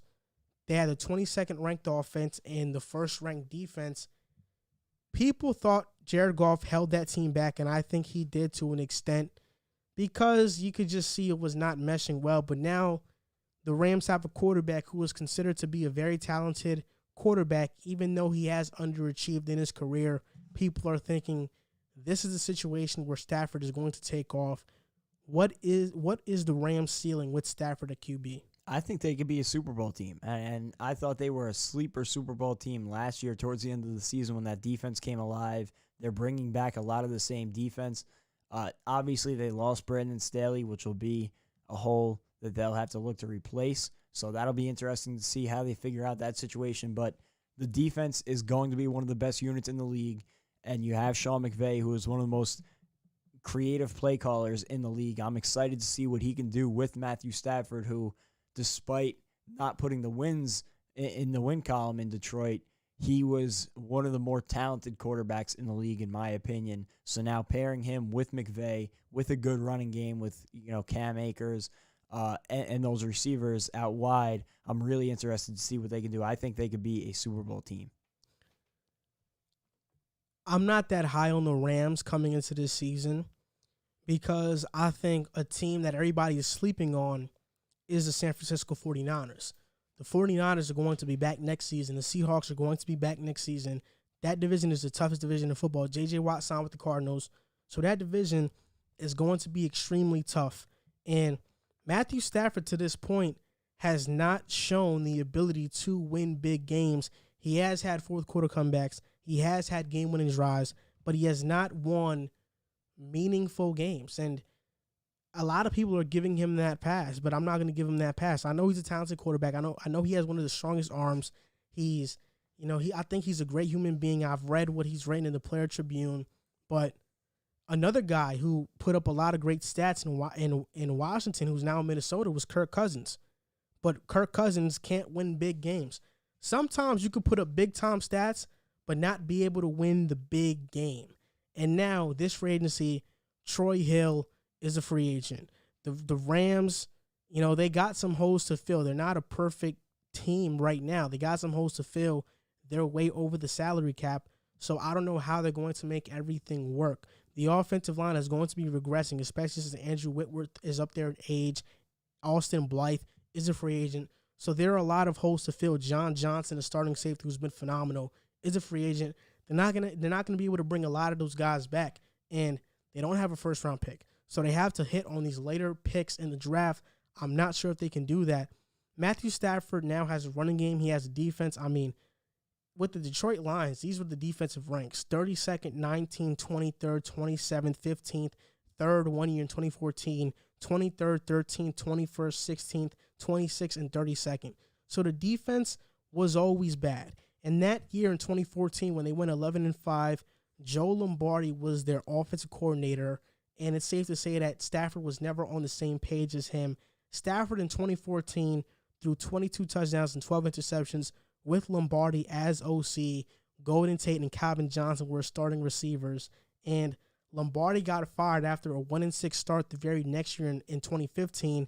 Stafford threw 12 touchdowns and 9 interceptions, and then once Lombardi was fired, he threw 20 touchdowns and 4 interceptions with Jim Bob Cooter. So the years that Detroit had their best defense, Stafford didn't play his best, so they weren't able to maximize on that. This is a brand new system, right? How is he going to fare in his first year in this McVay offense? Not only that, but Stafford has been good. He has put up great stats, but his knock is late game interceptions, and he still throws them. Yeah, that is not going away from Stafford.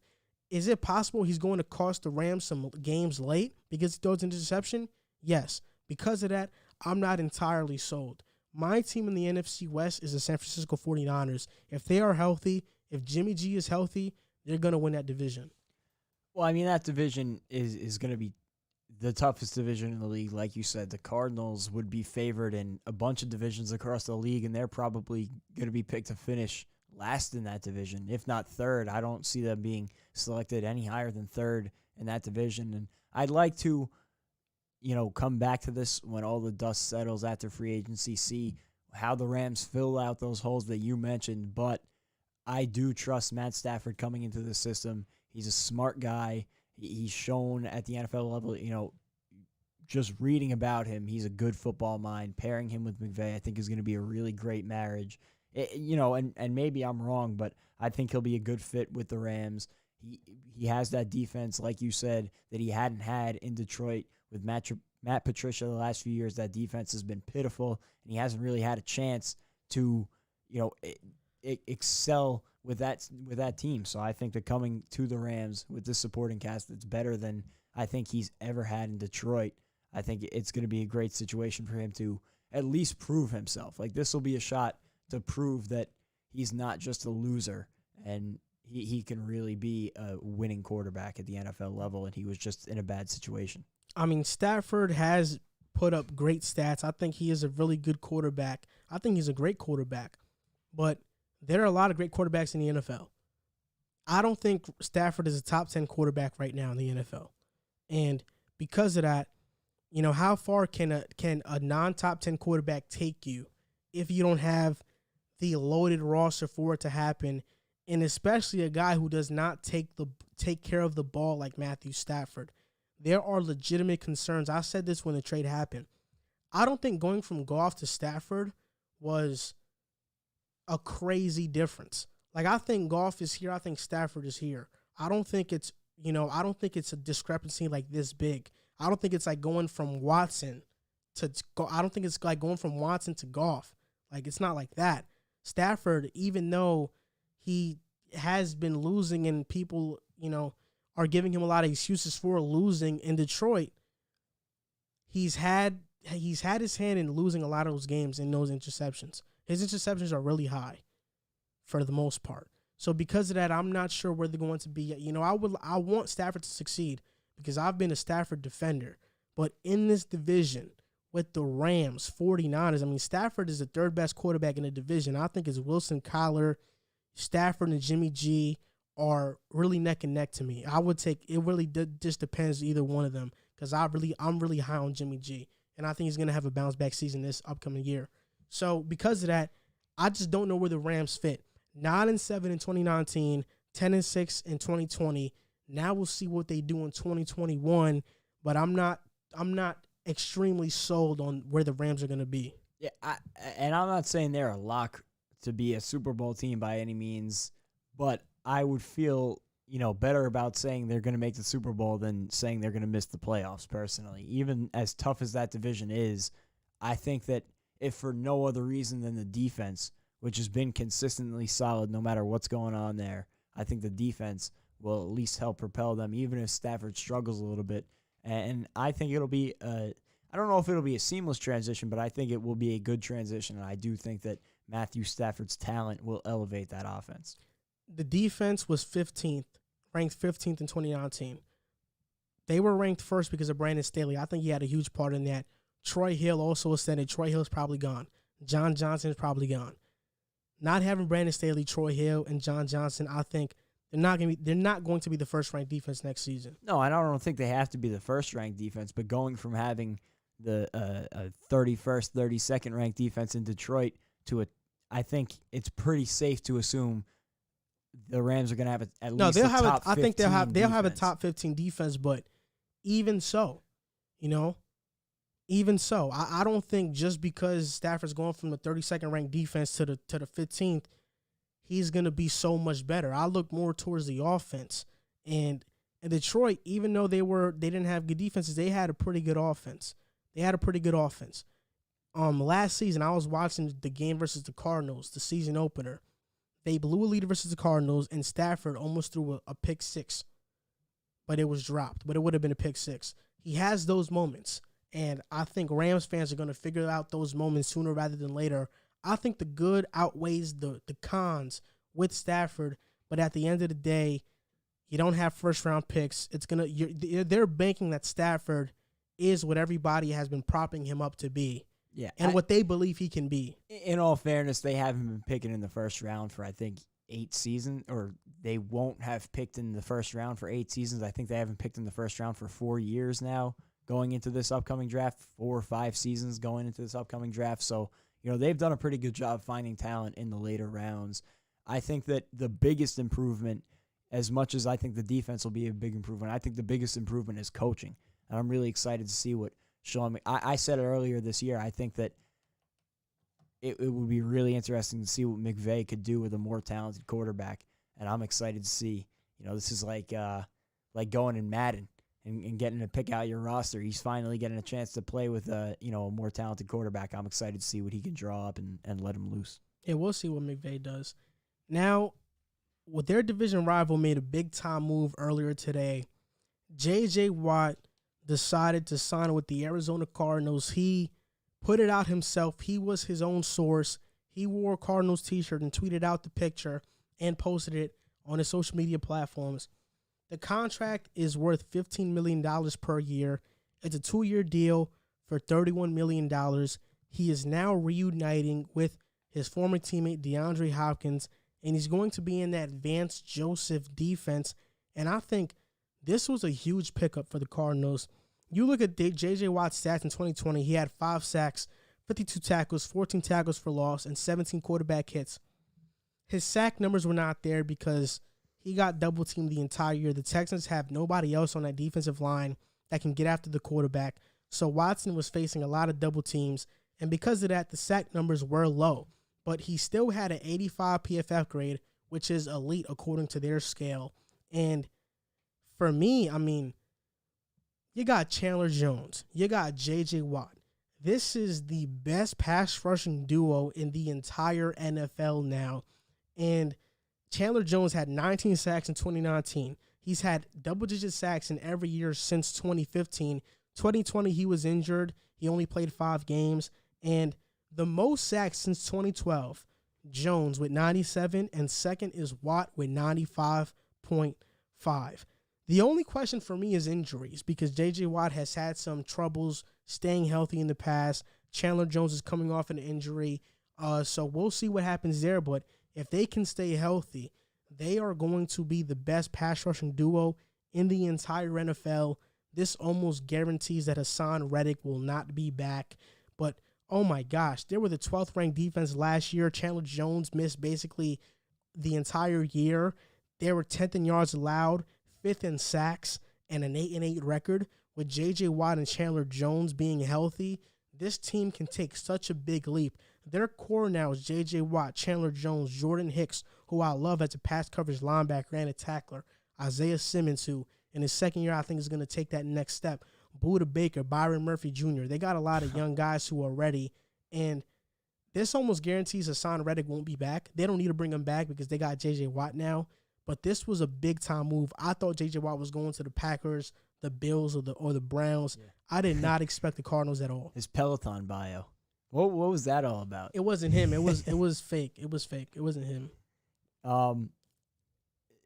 Kind of like going off what we were just talking about with the Rams, it's just the division that's tough because obviously this is a great signing for the Cardinals. You kind of covered everything there was to say, but the main point being opposite Chandler Jones is going to create the scariest pass rush in football, and it's going to totally change the landscape of the division. Now you look at a team like the 49ers and them either bringing back Trent Williams or shoring up that offensive line becomes of at least even more importance than it was before because now you know you're going to be facing those two times in this upcoming season, and it gives the Cardinals a legitimate pulse in the division that I don't think they would have had if they didn't go out and make a splash like this in free agency. You know, I can honestly see them making a run at a playoff spot now, whereas before a move like this in that division, I don't know if they would have had a chance just because of how much talent there is that they would have to be playing for half the season.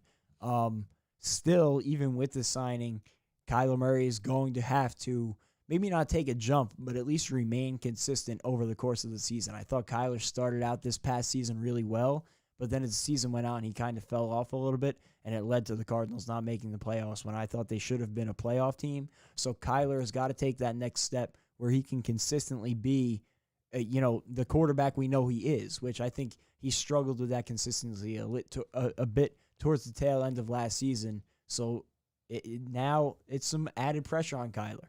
The Cardinals are kind of showing they're going all in right now, and they need Kyler to take that next step if they want to compete in this division with the teams around them. I mean, you just look at the Rams with Stafford, the Seahawks with Wilson.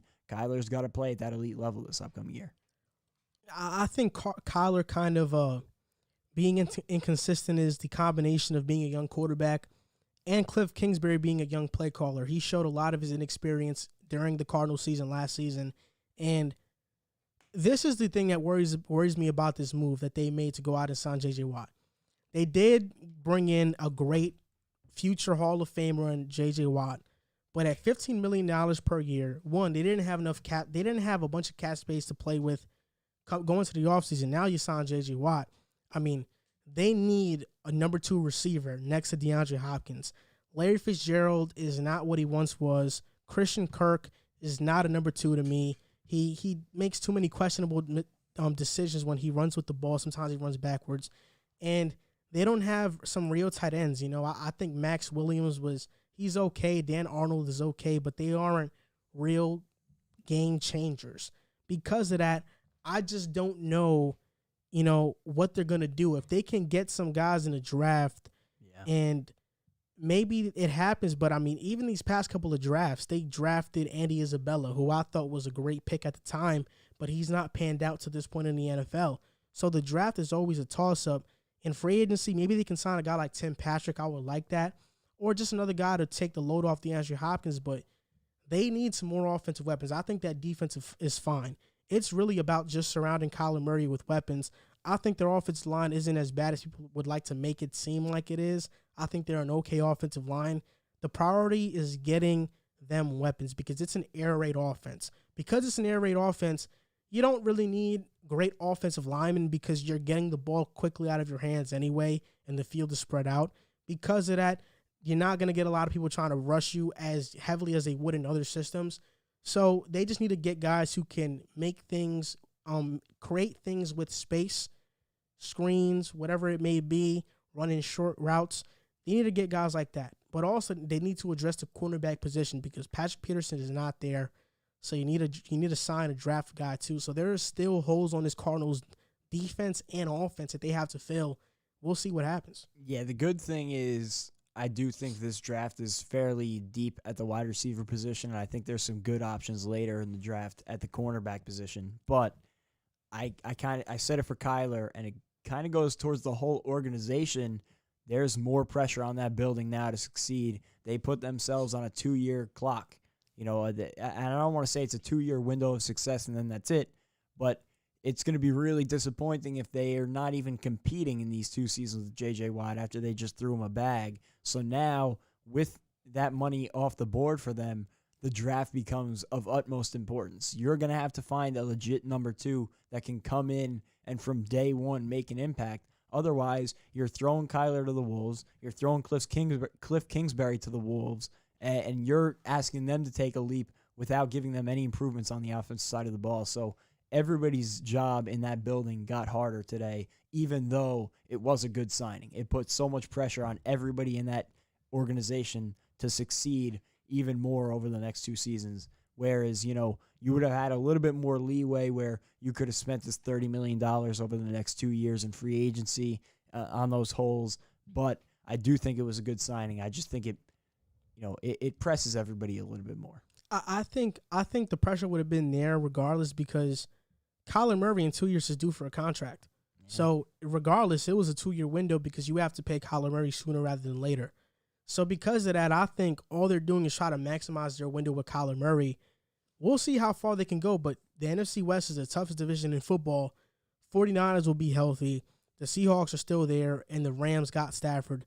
So we'll see how far they go, but I'm ready to say that I think the best team in the NFC West will be the 49ers, then the Cardinals, and then the Seahawks and the Rams, depending on that. I think it's possible every team has a winning record because they're that good of a division. But, I'm really high on the 49ers coming into this season. I really am. That's the thing. I could see almost any team winning that division, and I could see almost any team being the worst team in that division, depending on how things go this year. But I think any of them would be the favorite in almost any division in football. Almost any division in football. So now going on to our final 2 topics of the episode, we are going to talk about the Green Bay Packers and their offseason. This is their 2021 offseason preview. If you are new to this segment, it is basically a preview of their offseason. We're going to talk about their roster cuts, who they should cut, their projected cap space restructures, who they should sign, who they should draft, things of that nature. So starting off, they are $11 million over the cap, so they need to free up some cap space. You can cut Preston Smith and save $8 million. Dean Lowry clears up, I think, about $3 to $4 million, somewhere around there. But the best way to create cap space for the Packers right now is by restructuring contracts and extending some players. Aaron Rodgers, if you do a maximum restructure, they'd clear up $13.6 million in cap space. So that's going to backload a lot of his money, which I'm not sure if the Packers want to do. If they want to maximize the Super Bowl window, then they will. But that's what would have to happen. They'd have to extend it of Devontae Adams. His cap number this season is going to be $16 million. He's a free agent next year.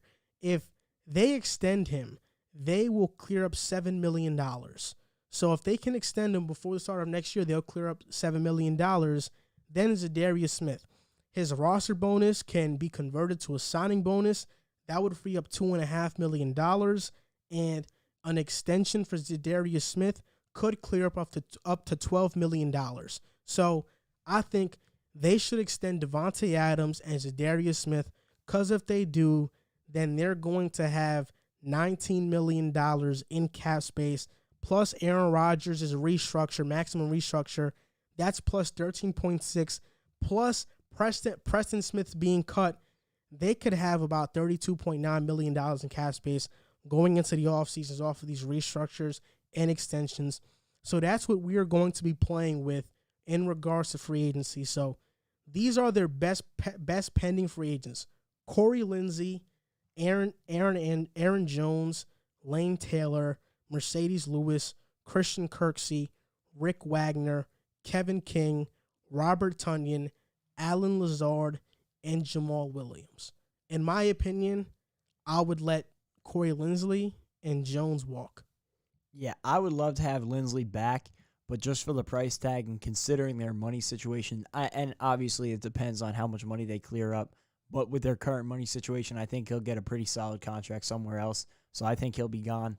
I'm definitely letting Aaron Jones walk. He's a really good running back, but I'm not high on paying any running backs big money, and especially on an Aaron Rodgers team with, I think you could, if you're going to bring back a running back, I would bring back Jamal Williams for his price tag. I think would be a much better value option. If you're not going to bring back Linsley, I think it wouldn't be a bad idea if you wanted to bring back Lane Taylor. I think it would be a little bit cheaper and could still fill that hole. And then I think two other guys I would look into bringing back are Alan Lazard and Robert Tonyan, just because you want to keep those weapons around Aaron Rodgers as much as possible. It's already a hole that you're looking to fill. So I would say bring back the guys who I think produced pretty well for them this past season. So for me, Corey Linsley for me is out. He's a great center, but I would just slide Elton Jenkins to the center spot because he can play center. Corey Linsley is going to be probably the highest paid offensive lineman out of this crop of players. Well deserved. Outside of Trent Williams and probably Brandon Scherf or Joe Thuney, but he's going to get paid. Aaron Jones probably is going to Miami, going to get a big contract there. Let him go. Running backs are not worth it. Don't pay them. Lane Taylor, I'd bring back. Mercedes Lewis is old. Christian Kirksey, he can walk. Rick Wagner, he can go. Kevin King, he left a sour taste in my mouth after that NFC Championship game, so he can go. Robert Tonyan, Alan Lazard, Jamal Williams, and Lane Taylor, I would all keep. And Robert Tonyan, I would not extend him long term because I think his price tag could be a little pricey. What I'd do instead is I'd give Robert Tonyan a first-round tender, which this offseason would be $4.7 million. What that means, if you guys don't know what a first-round tender means, what that means is that if any team decides to sign Robert Tonyan, not only can you match the offer, but if they do sign him, you can get a first-round pick in return for them signing Robert Tonyan. So I'd put a tender on him. So let's say we re-sign, we give Tonyan the first-round tender that is worth $4.7 million. We are now left with $28.13 million in cap space. And I said I would bring Alan Lazard, but it depends because Devin Funchess is going to be back for the Packers. So it really depends if you want to keep Alan Lazard because I think Devin Funchess could do similar things, but positions of need, tackle, cornerback, inside linebacker, wide receiver, a wide receiver 2, and a running back. See, for me, you got some tackle options. Matt Filer from the Pittsburgh Steelers, DeMar Dotson, who played for the Broncos, Mike Remmers, who's a pretty good offensive lineman. Then at center, Ted Karras, Matt Skura, who I'm not so high on. I like Ted Karras, though. And then at guard, Lane Taylor, I'd re-sign him, but you could go Brian Winters or DJ Fluker. Then at wide receiver, maybe the Packers want to bring in a veteran in A.J. Green and see what he has left on a $6 million deal. That's his projection right now. You could bring in Adam Humphries, who was just cut, a really great slot receiver who can find ways to get open. That would be huge. Danny Amendola, really cheap, with a veteran presence, brings leadership, and can get open as well. Keelan Cole, Kendrick Bourne, Tim Patrick, or they can just re-sign Alan Lazard. And that inside linebacker, for me, I think the money move here is to sign Avery Williamson. Avery Williamson is a really good inside linebacker, and that's what the Packers need. Their run game has been exposed time in and time out. Because of that, they need a guy who's a solid linebacker. Avery Williamson would be perfect, former Pro Bowler. But if they want to go on the cheap side, they could sign a guy like Neville Hewitt, who was pretty good with the Jets this past season, or they could sign a guy like Denzel Perryman from the Chargers. And now you go to cornerbacks. What's important to note here is that Jerry Gray, the Packers secondary coach, is the former Minnesota Vikings secondary coach. So a reunion with Xavier Rhodes could be in play, or Mackenzie Alexander coming from the Bengals could be in play. There are different options. I would sign Mackenzie Alexander because he's younger and I think he gives you more versatility. But there are a lot of ways to go. So in my dream offseason for the Packers, I'd sign Avery Williamson, Mike Remmers to fill the tackle spot, Mackenzie Alexander, Matt Skura to fill the center spot, and that's $21 million in total to get those guys in the building. Yeah, I love the Avery Williamson shot. I think it would be a great fit. He was really good for the Jets before he got injured, and then he played a role for the Steelers late in the season. For the offensive line, I would look at bringing Lane Taylor back rather than going out and exploring the free agent pool just because of the money situation. At the corner spot, do you think Patrick Peterson would take a big enough pay cut to go and join a potential Super Bowl contender? See, I'm not sure. He's made a lot of money in his career, so he probably could. And if he does, that would be huge because I think they could afford it if he does do that. If they could figure out a way to swing that, I think that would be a huge upgrade for them. And, Kevin King can walk if you can bring in Patrick Peterson. But I think the wide receiver position is interesting, and that is the one that I would target more than anything in free agency. You listed a bunch of names. They obviously can't shop at the top of the list, but we've said it with a bunch of different previews so far this year. Even if you can't shop at the top of the list, those top guys are going to impact the amount that some of the lower tier guys are getting, and the lower tier guys this year are also a solid group due to the top group being so high. So I think the wide receiver pool is big, and you listed a bunch of great targets to look at. I would definitely target that as the number one biggest need of free agency, just because you want to make that guy happy. Yeah, you exactly. don't want him being upset going into next offseason. It's about helping out Aaron Rodgers. I don't think a wide receiver 2 is that important because I think they were one of the most efficient offenses last season. If they can make that defense truly elite, I think they'll be fine. They will be fine. They need to make that defense elite to be great. I think NVS took a step forward last season. Allen Lazard showed flashes. Robert Tunyon was one of the top tight ends in the league. Because of that, I'm pretty fine with the offense. But then you look at the draft. They have the 29th pick. You can go linebacker. You can go tackle. You can go corner. You can go running back if you really want to. Or you can go receiver. For me, I'm going linebacker. I think with the 29th pick, they should pick up Nick Bolton. I think they play a 3-4. What that means is that they're going to have 2 inside linebackers. So you need a guy to pair up Avery Williamson with. I think Nick Bolton would be the perfect fit. Then in the second round, you could target guys like Tyson Campbell or Greg Newsome the second, a cornerback, or Aaron Robinson. In the third round, Amari Rodgers. Amari Rodgers is the wide receiver from Clemson. What people don't know about him is that his father is T. Martin. T. Martin was the almost last quarterback picked ahead of Brady. He was actually in the Brady 6, but he's a great wide receivers coach. He's developed guys like Nelson Aguilar, Juju Smith-Schuster, Randall Cobb. The list goes on. So he's a good receivers coach. He would be a good guy. Amari Rodgers would be ready to go day one in the NFL. And maybe they could target another linebacker later in the draft, Jamin Davis out of Kentucky. He's a very rangy linebacker. He can cover tight ends, cover some receivers, cover running backs. I think he's a top 5 inside linebacker in this class, so that would be a great way to go. And maybe a tackle. Walker Little would be another guy. They have 2 fourth-round picks because one is compensatory.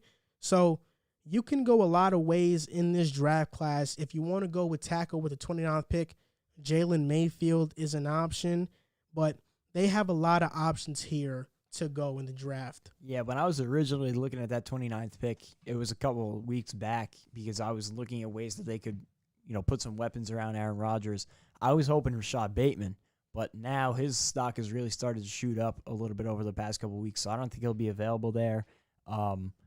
Maybe a guy like Kadarius Toney out of Florida could be an option, but personally, I would consider going cornerback if you're not able to make a move like the Patrick Peterson one. Asante Samuel Jr. is a guy we've talked about a couple times, or if you wanted to look later in the draft, a guy like Sean Wade out of Ohio State is an option. At that linebacker position, a name that I think they should look at is Jabril Cox out of LSU. I think he's very versatile. He would fit well in the system.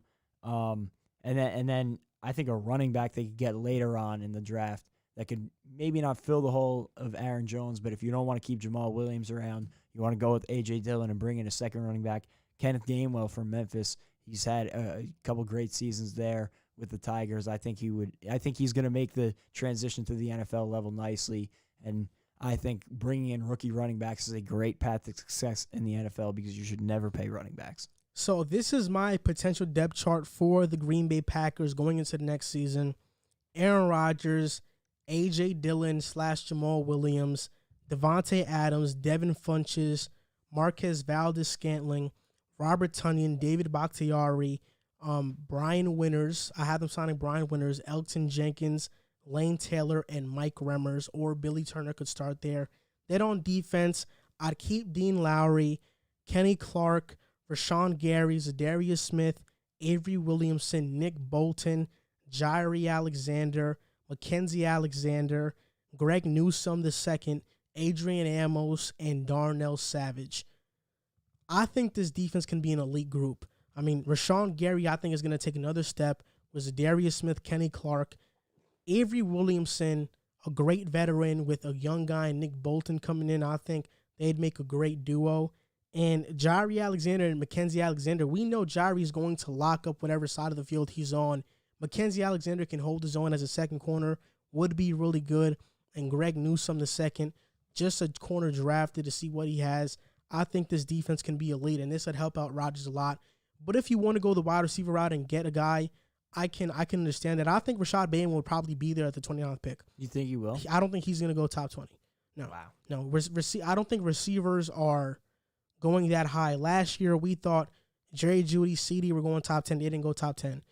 Jerry Jeudy went 15. CD Lamb went later. Because of that, I don't think Rashad Bateman is going in the first round. I think he's going early in the second probably, but I don't think he's going to be a first-round pick in my opinion. I don't think he will. He'll be a second-rounder. I think he'll be a really good second-round pick for whoever's able to get him. Yeah, I think he's going to be an okay receiver. And, yep, that's my dream offseason for the Packers. Hopefully they can pull it off. We'll see what happens with these restructures, hopefully, because I think the window on Aaron Rodgers is closing. He has about maybe 1 or 2 more years before they try to move on to Jordan Love, so we'll see what happens there. If he even wants to come back after the season. That was one of the topics this offseason was, he wasn't happy and, maybe not something this offseason, but it's something to monitor going into next offseason. So this is a season to, obviously you want to win, but you want to win and surround Aaron Rodgers with talent so you can avoid him being unhappy next offseason. So now we are going to talk about the 2021 Chicago Bears offseason.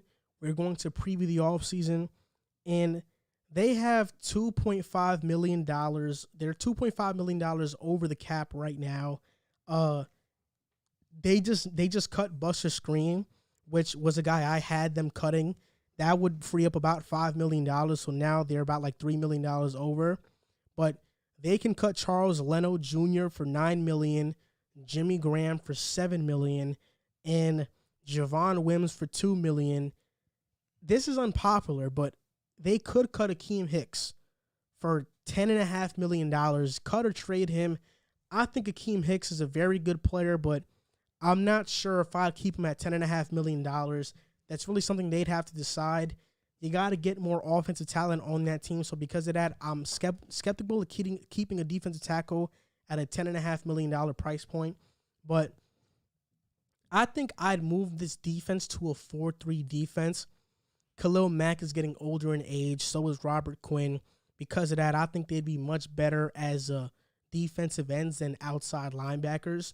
So I'd move this defense to a 4-3, put Roquan Smith at the inside linebacker spot, Danny Trevathan at an outside linebacker spot because he has lost some speed.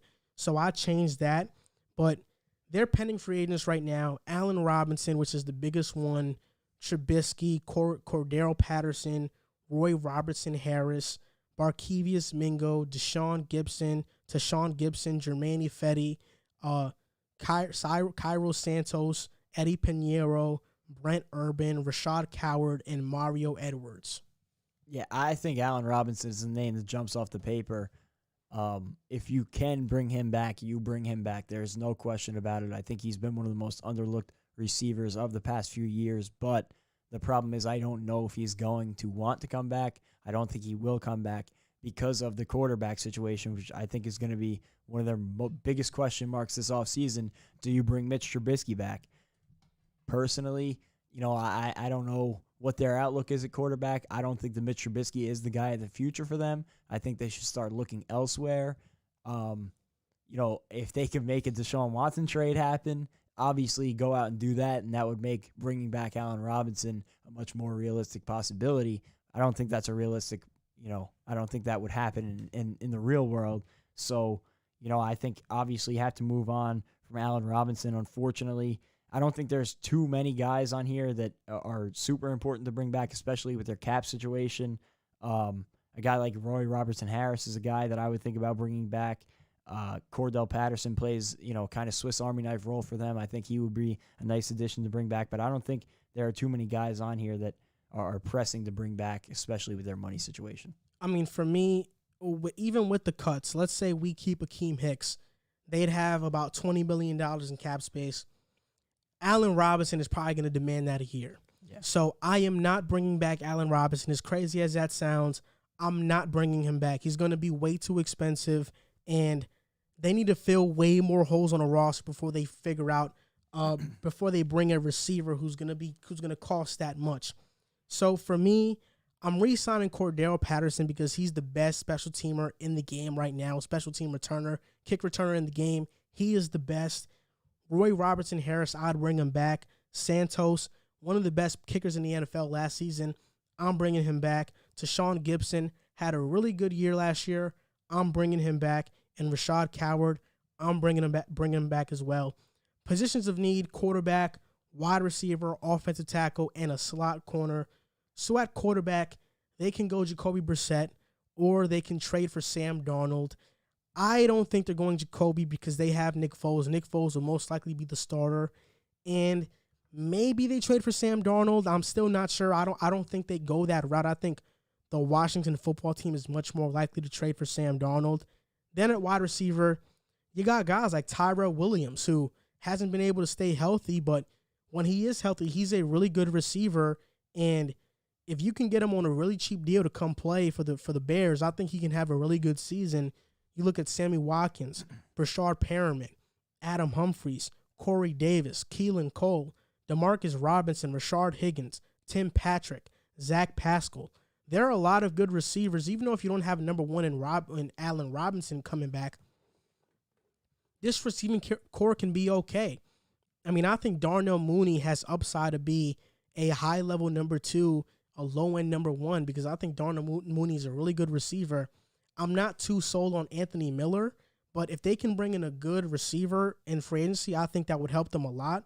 So then at tackle, Russell Okung, Kelvin Beacom, DeMar Dotson, Matt Filer, Mike Remmers, Taylor Motton, and at slot corner, Brian Poole, Mike Hilton, K'Wan Williams, Troy Hill, and Cameron Sutton.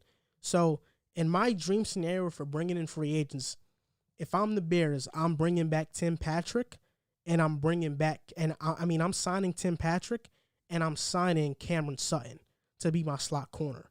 So all in all, Tim Patrick will line up next to Darnell Mooney. I'm going to look to address the wide receiver position in the draft as well. And Cameron Sutton lined up next to Kyle Fuller and Jalen Johnson would be one of the better cornerback trios in the entire NFL. Yeah, I mean, you mentioned, I think offensive line is a more important position, at least than wide receiver on the offensive side of the ball. And I also don't think they're going to figure out the quarterback situation this offseason just because their pick doesn't put them in a position to figure it out with a first-round talent that can step in and play from day one.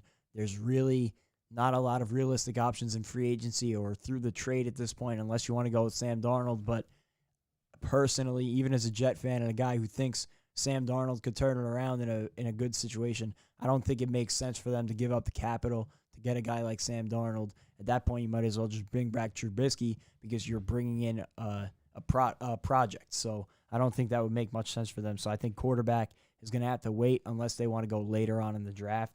Offensive line, a lot of guys you mentioned. One guy that you didn't mention, Alejandro Villanueva, was a guy I was thinking maybe they could bring in. But, I think shoring up that offensive line is a huge position of need and something they need to take care of this offseason. Wide receiver, like you mentioned, it probably would make more sense to go through the draft, especially, you're losing Allen Robinson and you're not going to be able to find somebody of that caliber with the money that you have. So I think it makes more sense to go through the draft, try and find a stud that can replace, maybe not replace Allen Robinson, but eventually replace Allen Robinson on a rookie deal. And there's a couple other positions in need, but I think they have to go bargain bin shopping just because they don't have the cap space to go out and get big-name guys. See, for me, I think the offensive line isn't that much of a problem. Like, I know they want to get younger at tackle. Charles Leno probably gets cut, but he had an okay year last year. Bobby Massey, I think, is a good tackle. Cody Whitehair at guard played really well. I think their center, Sam Mustipher, was pretty okay. I mean, he's a really young player, so he's going to only keep getting better. And James Daniels is not too good, but he's manageable. For me, the only way you move off of Charles Leno is you get a younger and better tackle. Russell Okung is a better tackle, but he's 33. Yeah. It makes no sense. Alejandro Villanueva, yes, he's a good tackle. He's been one for his career, but he's 38. He's nearing retirement. So I'm not sure if I'd go that route. I might just stick with what I have and draft a tackle in the draft because this is a loaded tackle draft. So I don't think I'd address the tackle position in free agency. I just look at the draft. And they have the 20th pick in the first round, the second round, the third, fifth, and sixth round. This is what I'm going to say. If Mac Jones is there at the 20th pick, you draft Mac Jones. No doubt about it. If Mac Jones is there at the 20th pick, you draft him. Do I think he will be there? Probably not. But if he is there, you draft Mac Jones no matter what. You get him to be that quarterback because I think he's the best bang for your buck at that 20th overall pick. He can turn into a very good quarterback. But if he's not there, Christian Darrisaw at left tackle or at any tackle spot, he would be a good fit there. Maybe Charles Leno gets cut if you bring in Christian Darrisaw, or you can have Darrisaw learn on the Charles Leno. It can go either way. Trey Lance, if you want to trade up for him, maybe you'll see what happens. Elijah Vera Tucker and Jeremiah Owusu-Koramoah. If he is there at 20, you take him if Mac Jones and Darrisaw are off the board because he is going to be a really good linebacker. And other guys can be J.C. Horn, Jalen Mayfield, or Tevin Jenkins. But my three best players to get at that 20th pick would be Christian Darrisaw, Mac Jones, or Jeremiah Owusu-Koramoah. That's who I target. And in the second round, I target Jamin Davis, linebacker out of Kentucky. If I can't get a linebacker in the first round, Terrace Marshall Jr. out of LSU, Christian Barrymore, defensive lineman from Alabama. So if you get a defensive lineman in the draft, you could maybe move on from Akeem Hicks easier. And Kelvin Joseph, cornerback out of Kentucky, Jabril Cox, Dylan Radins is another guy out of North Dakota State who played with Trey Lance, who's a tackle. But in my second round, I think the Bears get Rashad Bateman. I think he's going to last that long to where they're picking. Wow. And I think Rashad Bateman will go to Chicago. So my dream draft basically for the first two rounds are the Bears drafting Christian Darrisaw and Rashad Bateman. And in the third round, you got guys like Brevin Jordan, Levi Onwuzurike, Sam Cosmi, Chaz Surratt, Talania Hofunga. So there are a lot of guys, but in my dream scenario for the draft for the first four rounds, I have the Bears drafting Christian Darrisaw, Rashad Bateman, Jay Tufele, and Brevin Jordan. So getting a tight end, getting a tackle, getting a wide receiver, and getting a defensive tackle. So it'll be easier to move on from Akeem Hicks if you choose to go that direction later on. Yeah, even as low as I've been on Mac Jones, at 20 or later, I would not hate that pick. You know, even as much as I've knocked on him, he had a great college career. There's no debating that. And, you know, I don't think he's, I'm not ready to write him off by any means. I think at the 20th pick, he could be a solid pick. If you don't want to go quarterback there, I think later on in the draft, you could get a guy that you've mentioned throughout a couple of these previews, Jamie Newman from Georgia. He's a little bit more of a wild card, but you could get him much later, and he could be a project if you want to start Foles this year and, you know, let him develop a little bit. If you want to go tackle, you mentioned Christian Darrisaw. Alex Leatherwood is another guy they could target at the 20th overall pick. I was thinking Bateman at the 20th overall pick. Maybe I'm overrating him and his value right now, his draft stock. But wide receiver is going to be tough in the first round just because once you get beyond that first group, I think there's a little bit of a gap before you get to that second group of receivers like a Kadarius Toney and Rashad Bateman. So I don't know if I would go receiver in the first round at 20, depending on who's there. You mentioned a guy like J.C. Horn, I think would be a solid pick for him at 20. If they didn't want to go tackle early, I think a guy like Quinn Meinerz is a guy who they could pick up later on in the draft. But I do think that offensive line and wide receiver and corner are three of the biggest positions to target. They could look quarterback, but I don't think it's a pressing need. I think they can wait a year and see where they're at next year and let Nick Foles take the reins this season. I think quarterback is a pressing need, but you can't force a quarterback. That's what I'm saying. That's they're what in it a is. tough position. You know, it's a pressing need. You need to get a quarterback, but you can't force one to be good. So you can't draft one just because. Exactly. If Mac Jones is there, you draft him, but I don't know if he's going to fall to the 20th pick. Kadarius Toney is rated higher than Rashad Bateman. Daniel Jeremiah is top 50 players. Rashad Bateman is like 40 to 50th. Like I think he's in the 40s. So I know people on TikTok are very high on Rashad Bateman, but yeah, I've seen videos like a film analysis of like Rashad Bateman, but I think he can be really good, but he's not rated as high as guys like Kadarius Toney and guys like that. I think he's in the other class, like the Diami Browns of North Carolina and stuff like that. Even though Rashad Bateman could be good, but I think a guy who people are sleeping on are Tamarion Terry from Florida State. He didn't play in 2020 much because he was injured, but he's a good-ass player. Like he's a really good player. Like Tamarion Terry is going to be one of the steals in the draft this season. He's really good. How far do you think he's going to drop? Tamarion Terry? Yeah. I think he'd be like a third, fourth rounder. I think Amari Rodgers is going to be a really good receiver. He's going to drop to the third or fourth. So this is a really loaded receiver class.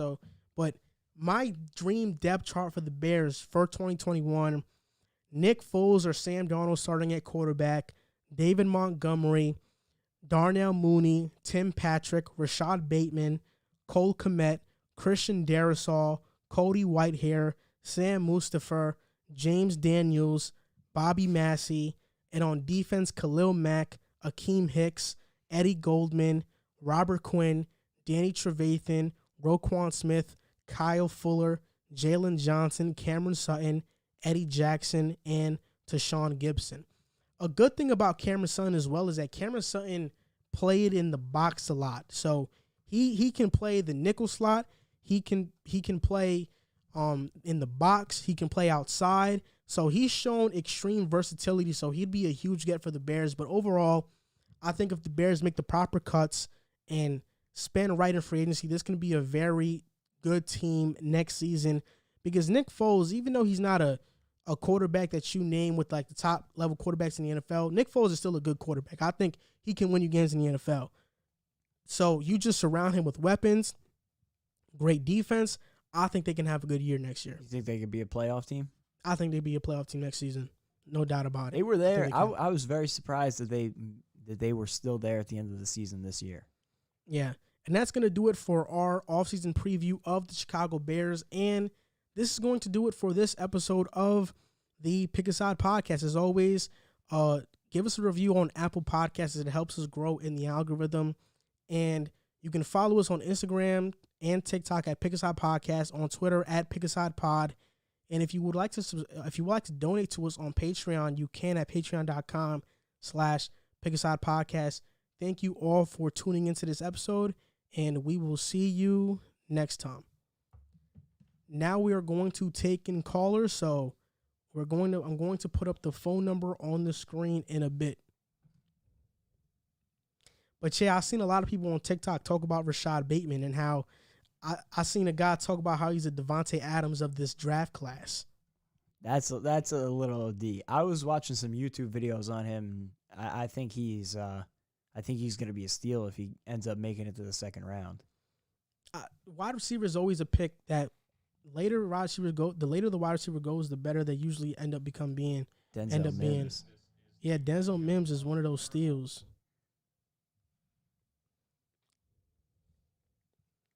What do we add exactly? 2 point.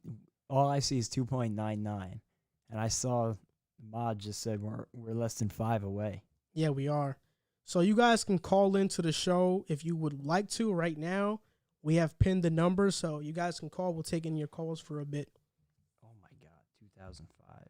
Now, but yeah, I've seen people say that Rashad Bateman is the next Devontae Adams, but there's a lot of receivers in this class. Rondale Moore is a receiver is really good.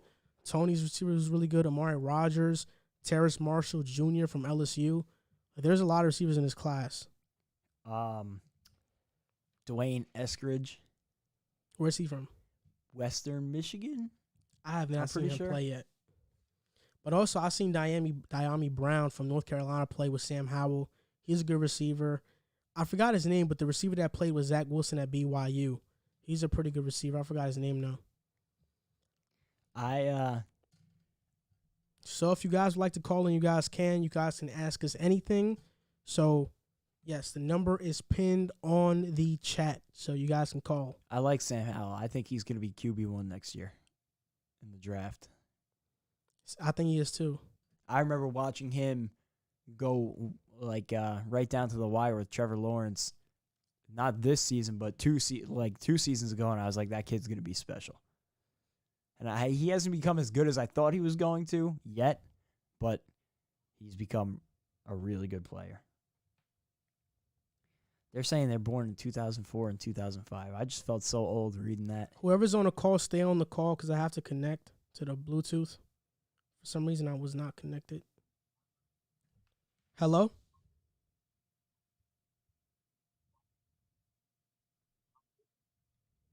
Hello? Hello? Hey, what's up, man? How you doing? What's up, man? My question was, who really gonna win the NFC West division this year? I have the 49ers, no doubt about it. If Jimmy Garoppolo stays healthy, they're going to win a division. I think Jimmy G has been getting a lot of unfair treatment this past season. Everybody's labeling him out. They want the 49ers to trade for a new quarterback. I think he's going to use that as motivation. The 49ers are going to be back, and they're going to be ready to go next year. I want to say the Rams, but I can't say anybody with full confidence, at least not yet. I want to see the rest of the offseason, but I'll say Rams right now. Me, I'm not fully confident, cause even though the Cardinals and JJ won, but because this is a very tough division, I would still go say the Rams. But it's more like a coin flip for every team in the division. You could say Seahawks, Niners, Rams, and Cardinals. So but you think like slightly you could say realistic. I would say slightly go to the Rams. So you would pick the Los Angeles Rams to win the NFC West next season? Well, I mean, yeah, because I would say them because they're a little more upgraded other QBs. I mean, nothing against Derek Goff, but Matthew Stafford is a better QB. And I know the biggest loss is defense coordinator, but I never thought like their defense never lost a single step. I think it's just like they stay who they are. It's just a little more improvement of the defense coordinator. But as long as you have Aaron Donald, that's all that matters the most. And then offensively, as long as they can be consistently well and get a little more better in the running game, that's all that matters. But only thing I can realize could say like maybe change my mind is the 49ers. Because like you said, because you picked the 49ers because everyone was hurt. So it's not like a full chance for them. Even Jimmy Garoppolo didn't play a lot. But if everyone played, it'd be fine. But my main problem was like, well, to be honest, so far it's too early to say this, but at that point of what Richard Sherman is going and who is going to replace him. And not only that, it's not like you truly fully confident of the passing game on the 49ers side. Like the running game, amazing, but the passing game, like at that point on, you start questioning. Yeah, that's true. I mean, they have to fill that void at cornerback for sure. They have some position to fill on that team. Hopefully they will fill it because they have a lot of free agents this offseason. All right. My second question was, let's say Aaron Rodgers was traded, so they give a chance for Jordan Love. Who's going to win in that division?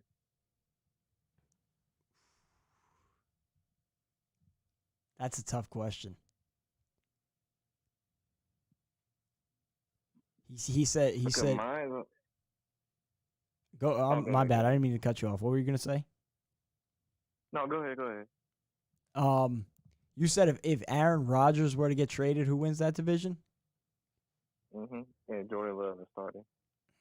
That's tough because I like Jordan Love. I just don't. I don't know about him stepping in immediately. I think he can be a really good NFL quarterback. The Bears.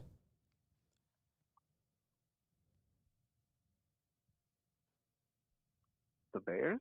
Yeah, the Bears win. If Aaron Rodgers is not there, the Bears win that division. Stevie, you still question about that offense? Yeah, because I think they can address receiver in the draft. They can sign a pretty okay receiver in free agency, and that defense is the best defense in that division still. Because of that, they can win the division if Aaron Rodgers is not the quarterback for the Green Bay Packers. You're high on Nick Foles, too. Yeah, that's the thing. I was like, you're really high on Nick Foles, but I would go say the Vikings. I know you. I think one of y'all not fully high on Kirk Cousins, but I would trust more Kirk Cousins than Nick Foles because I always liked how they style the offense.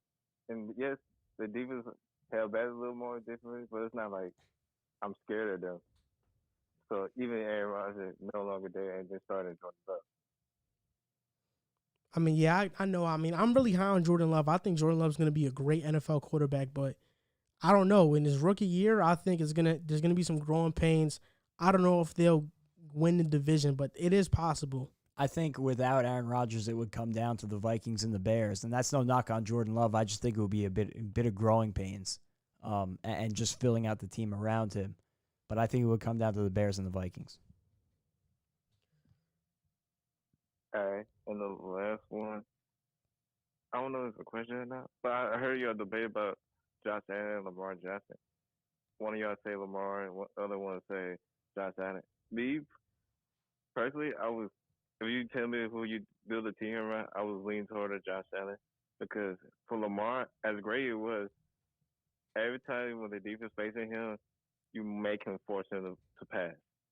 Like you maybe scare him for running, but for throwing it, you're not really fearless. Yeah, you have a good point. I mean, I would personally take Lamar Jackson because he could do more things on offense, but I wouldn't be mad at the Josh Allen pick because I like Josh Allen a lot as a quarterback. Yeah, I think they would both be great to start a franchise with, but the one thing I will say to play devil's advocate for Lamar Jackson is everybody says you're not scared of him beating him with his arm, but teams still have a very tough time stopping him with his legs. So, you can say you just got to stop him on the ground, but you have to actually stop him on the ground, and very few teams have proven they can do that. Okay, but out of these two quarterbacks, who you depend on the most to win the Super Bowl? Lamar. I would say with the current construct of their rosters, I would feel better about Josh Allen and the Bills, but that's more an indictment of how I think the Bills have built around Josh Allen than just straight-up quarterback play. If you give them the same rosters, then I think Lamar raises the ceiling on that team more.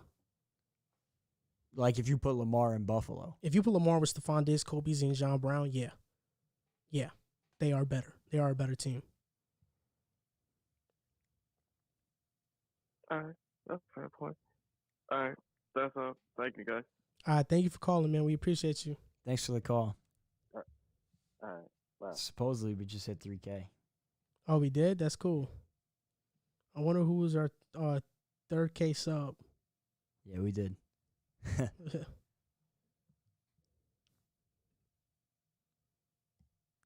Hey, that's dope, man. That's dope. That's awesome.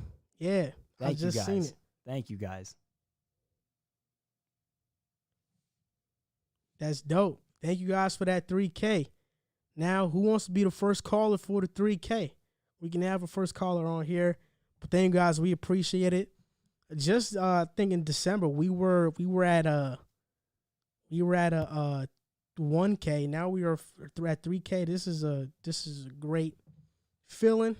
Yeah. Still got to keep working though. Also take time to appreciate this because It is a milestone. We've been doing this for a while, so we appreciate everybody that's been watching and supporting us through this journey. You go back to like October when I first started joining, we were like 300. Mm-hmm. So it's crazy.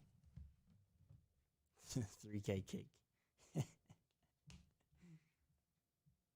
So if you guys want to call, the number is pinned on the chat. You guys can call. We'll be taking a few more callers before we end the live stream because we do have to edit the segments to put out and put out the podcast on Apple Podcasts and a bunch of that other geeky stuff. So we got a call coming in.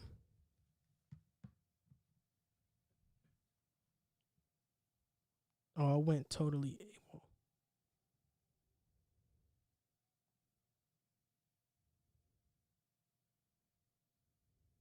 This was weird.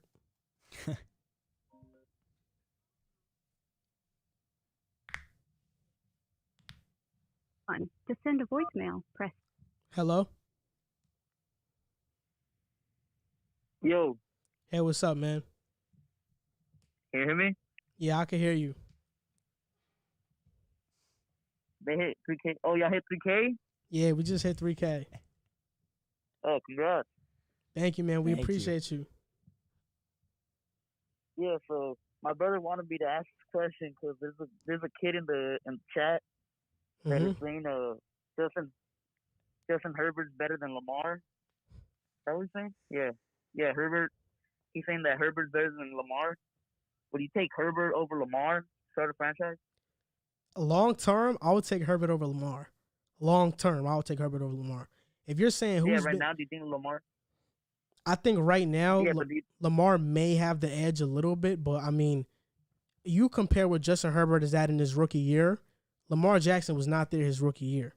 So if Herbert has a breakout year next year, I mean like an MVP type year, then he's right there with Lamar Jackson. When you talk about the arm talent, I think Justin Herbert is better than Lamar Jackson, no doubt about it. Lamar has an edge on him with his legs, but when you talk about just a pure quarterback, I think Justin Herbert has that edge. Yeah, I would agree. If you're talking long term, I would take Herbert. There aren't many guys in the league I would take over Herbert long term right now.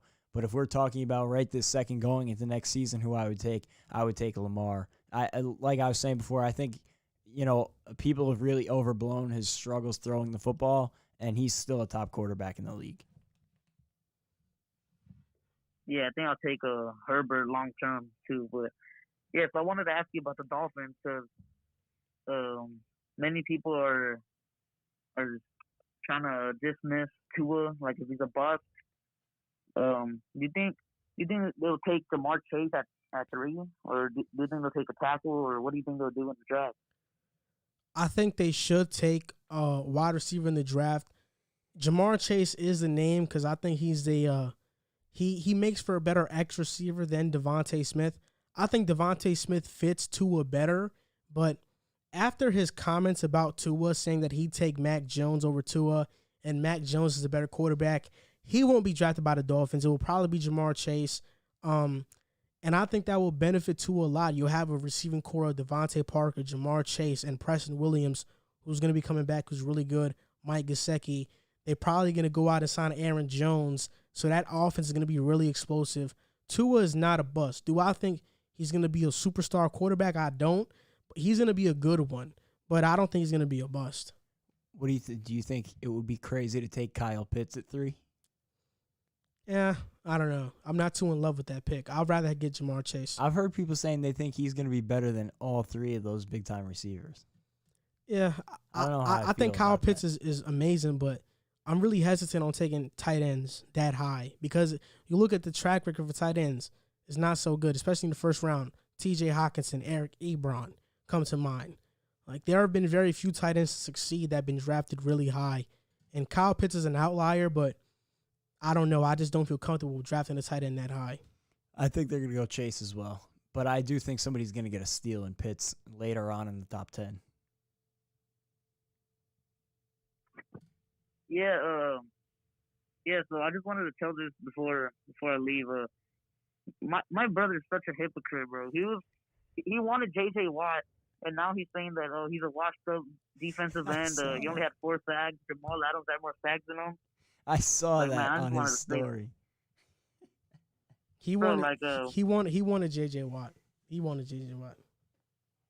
yeah, and now he's saying that it's not worth the money, which I don't think is worth the money either. But yeah, he wanted Watt. I think he deleted a story too about wanting Watt. About Yeah, the he wanted Watt. He did. Yeah. Oh, I just have just one more question because about the Dallas Cowboys. Do you think? Because I don't think Farley and Surtain will be there at 10, both of them. So, if you were the Cowboys, who would you prefer falling to you, Surtain or Farley? Farley. I think he's the better prospect than Patrick Surtain. They could go with him just because he's coming from Alabama, but I think Caleb Farley has better. He's more of an athlete. He has better instincts than Patrick Surtain. And honestly, I think both of them could be there at 10. Maybe one of them won't be there because the Broncos could draft a cornerback, but I think one of them will be there at 10.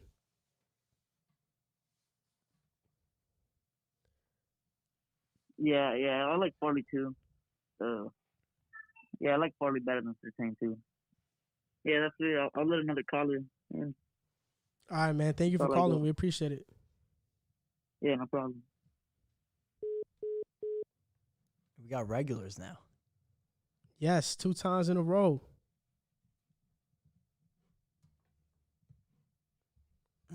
So we're going to take one more caller. So if you want to be that last caller, then you guys can call in. The number is pinned in the chat. So let's get it, man. Let's finish this live stream on a high note. Did you see Cade the other night? Yeah, I know he had like 28 or something. He was ridiculous. I haven't even been watching college basketball.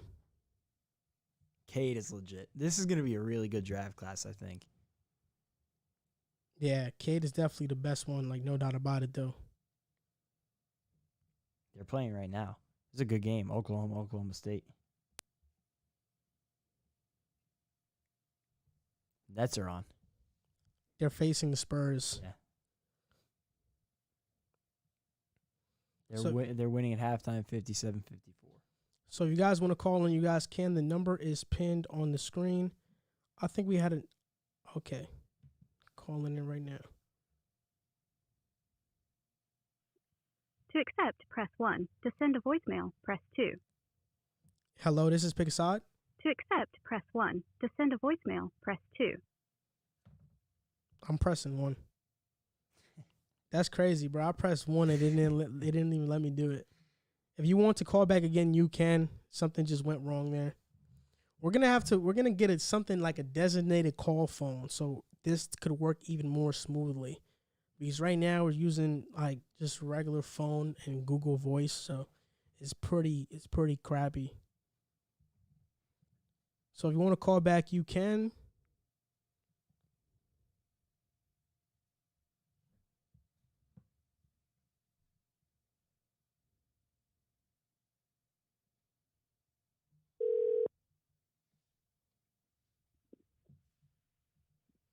Yo, Hey, what's up, man? How's it going? yo, congrats on 3K. Hey, thank you, man. We appreciate it. Thank you. Yeah, so my 2 questions were, first one is, who would you rather take? NBA Fox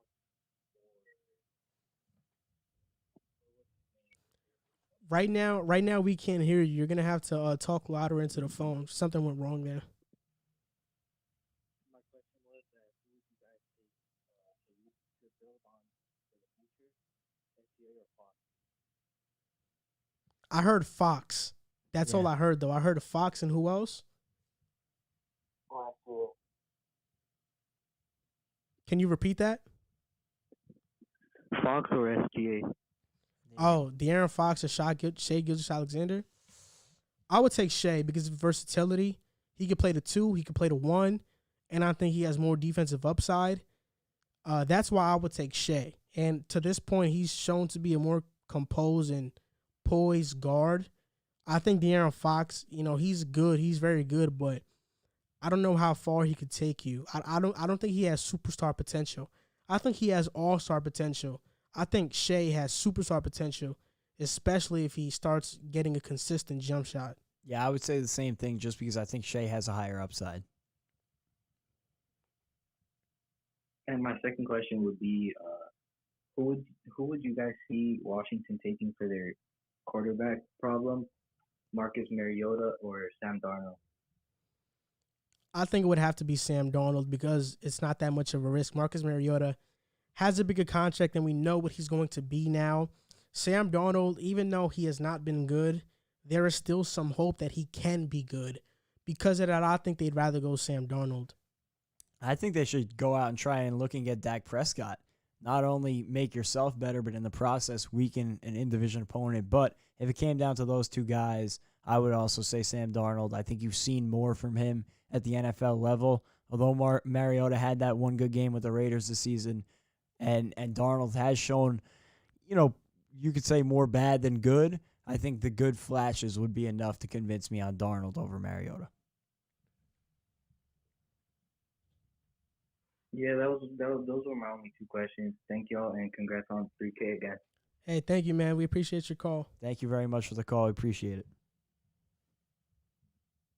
So we are now going to end this live stream. We appreciate all you guys that stuck around this long and that called in. We appreciate it. We are going to see you guys next time, and thank you guys for watching. Have a good one. Thanks for watching. The red one.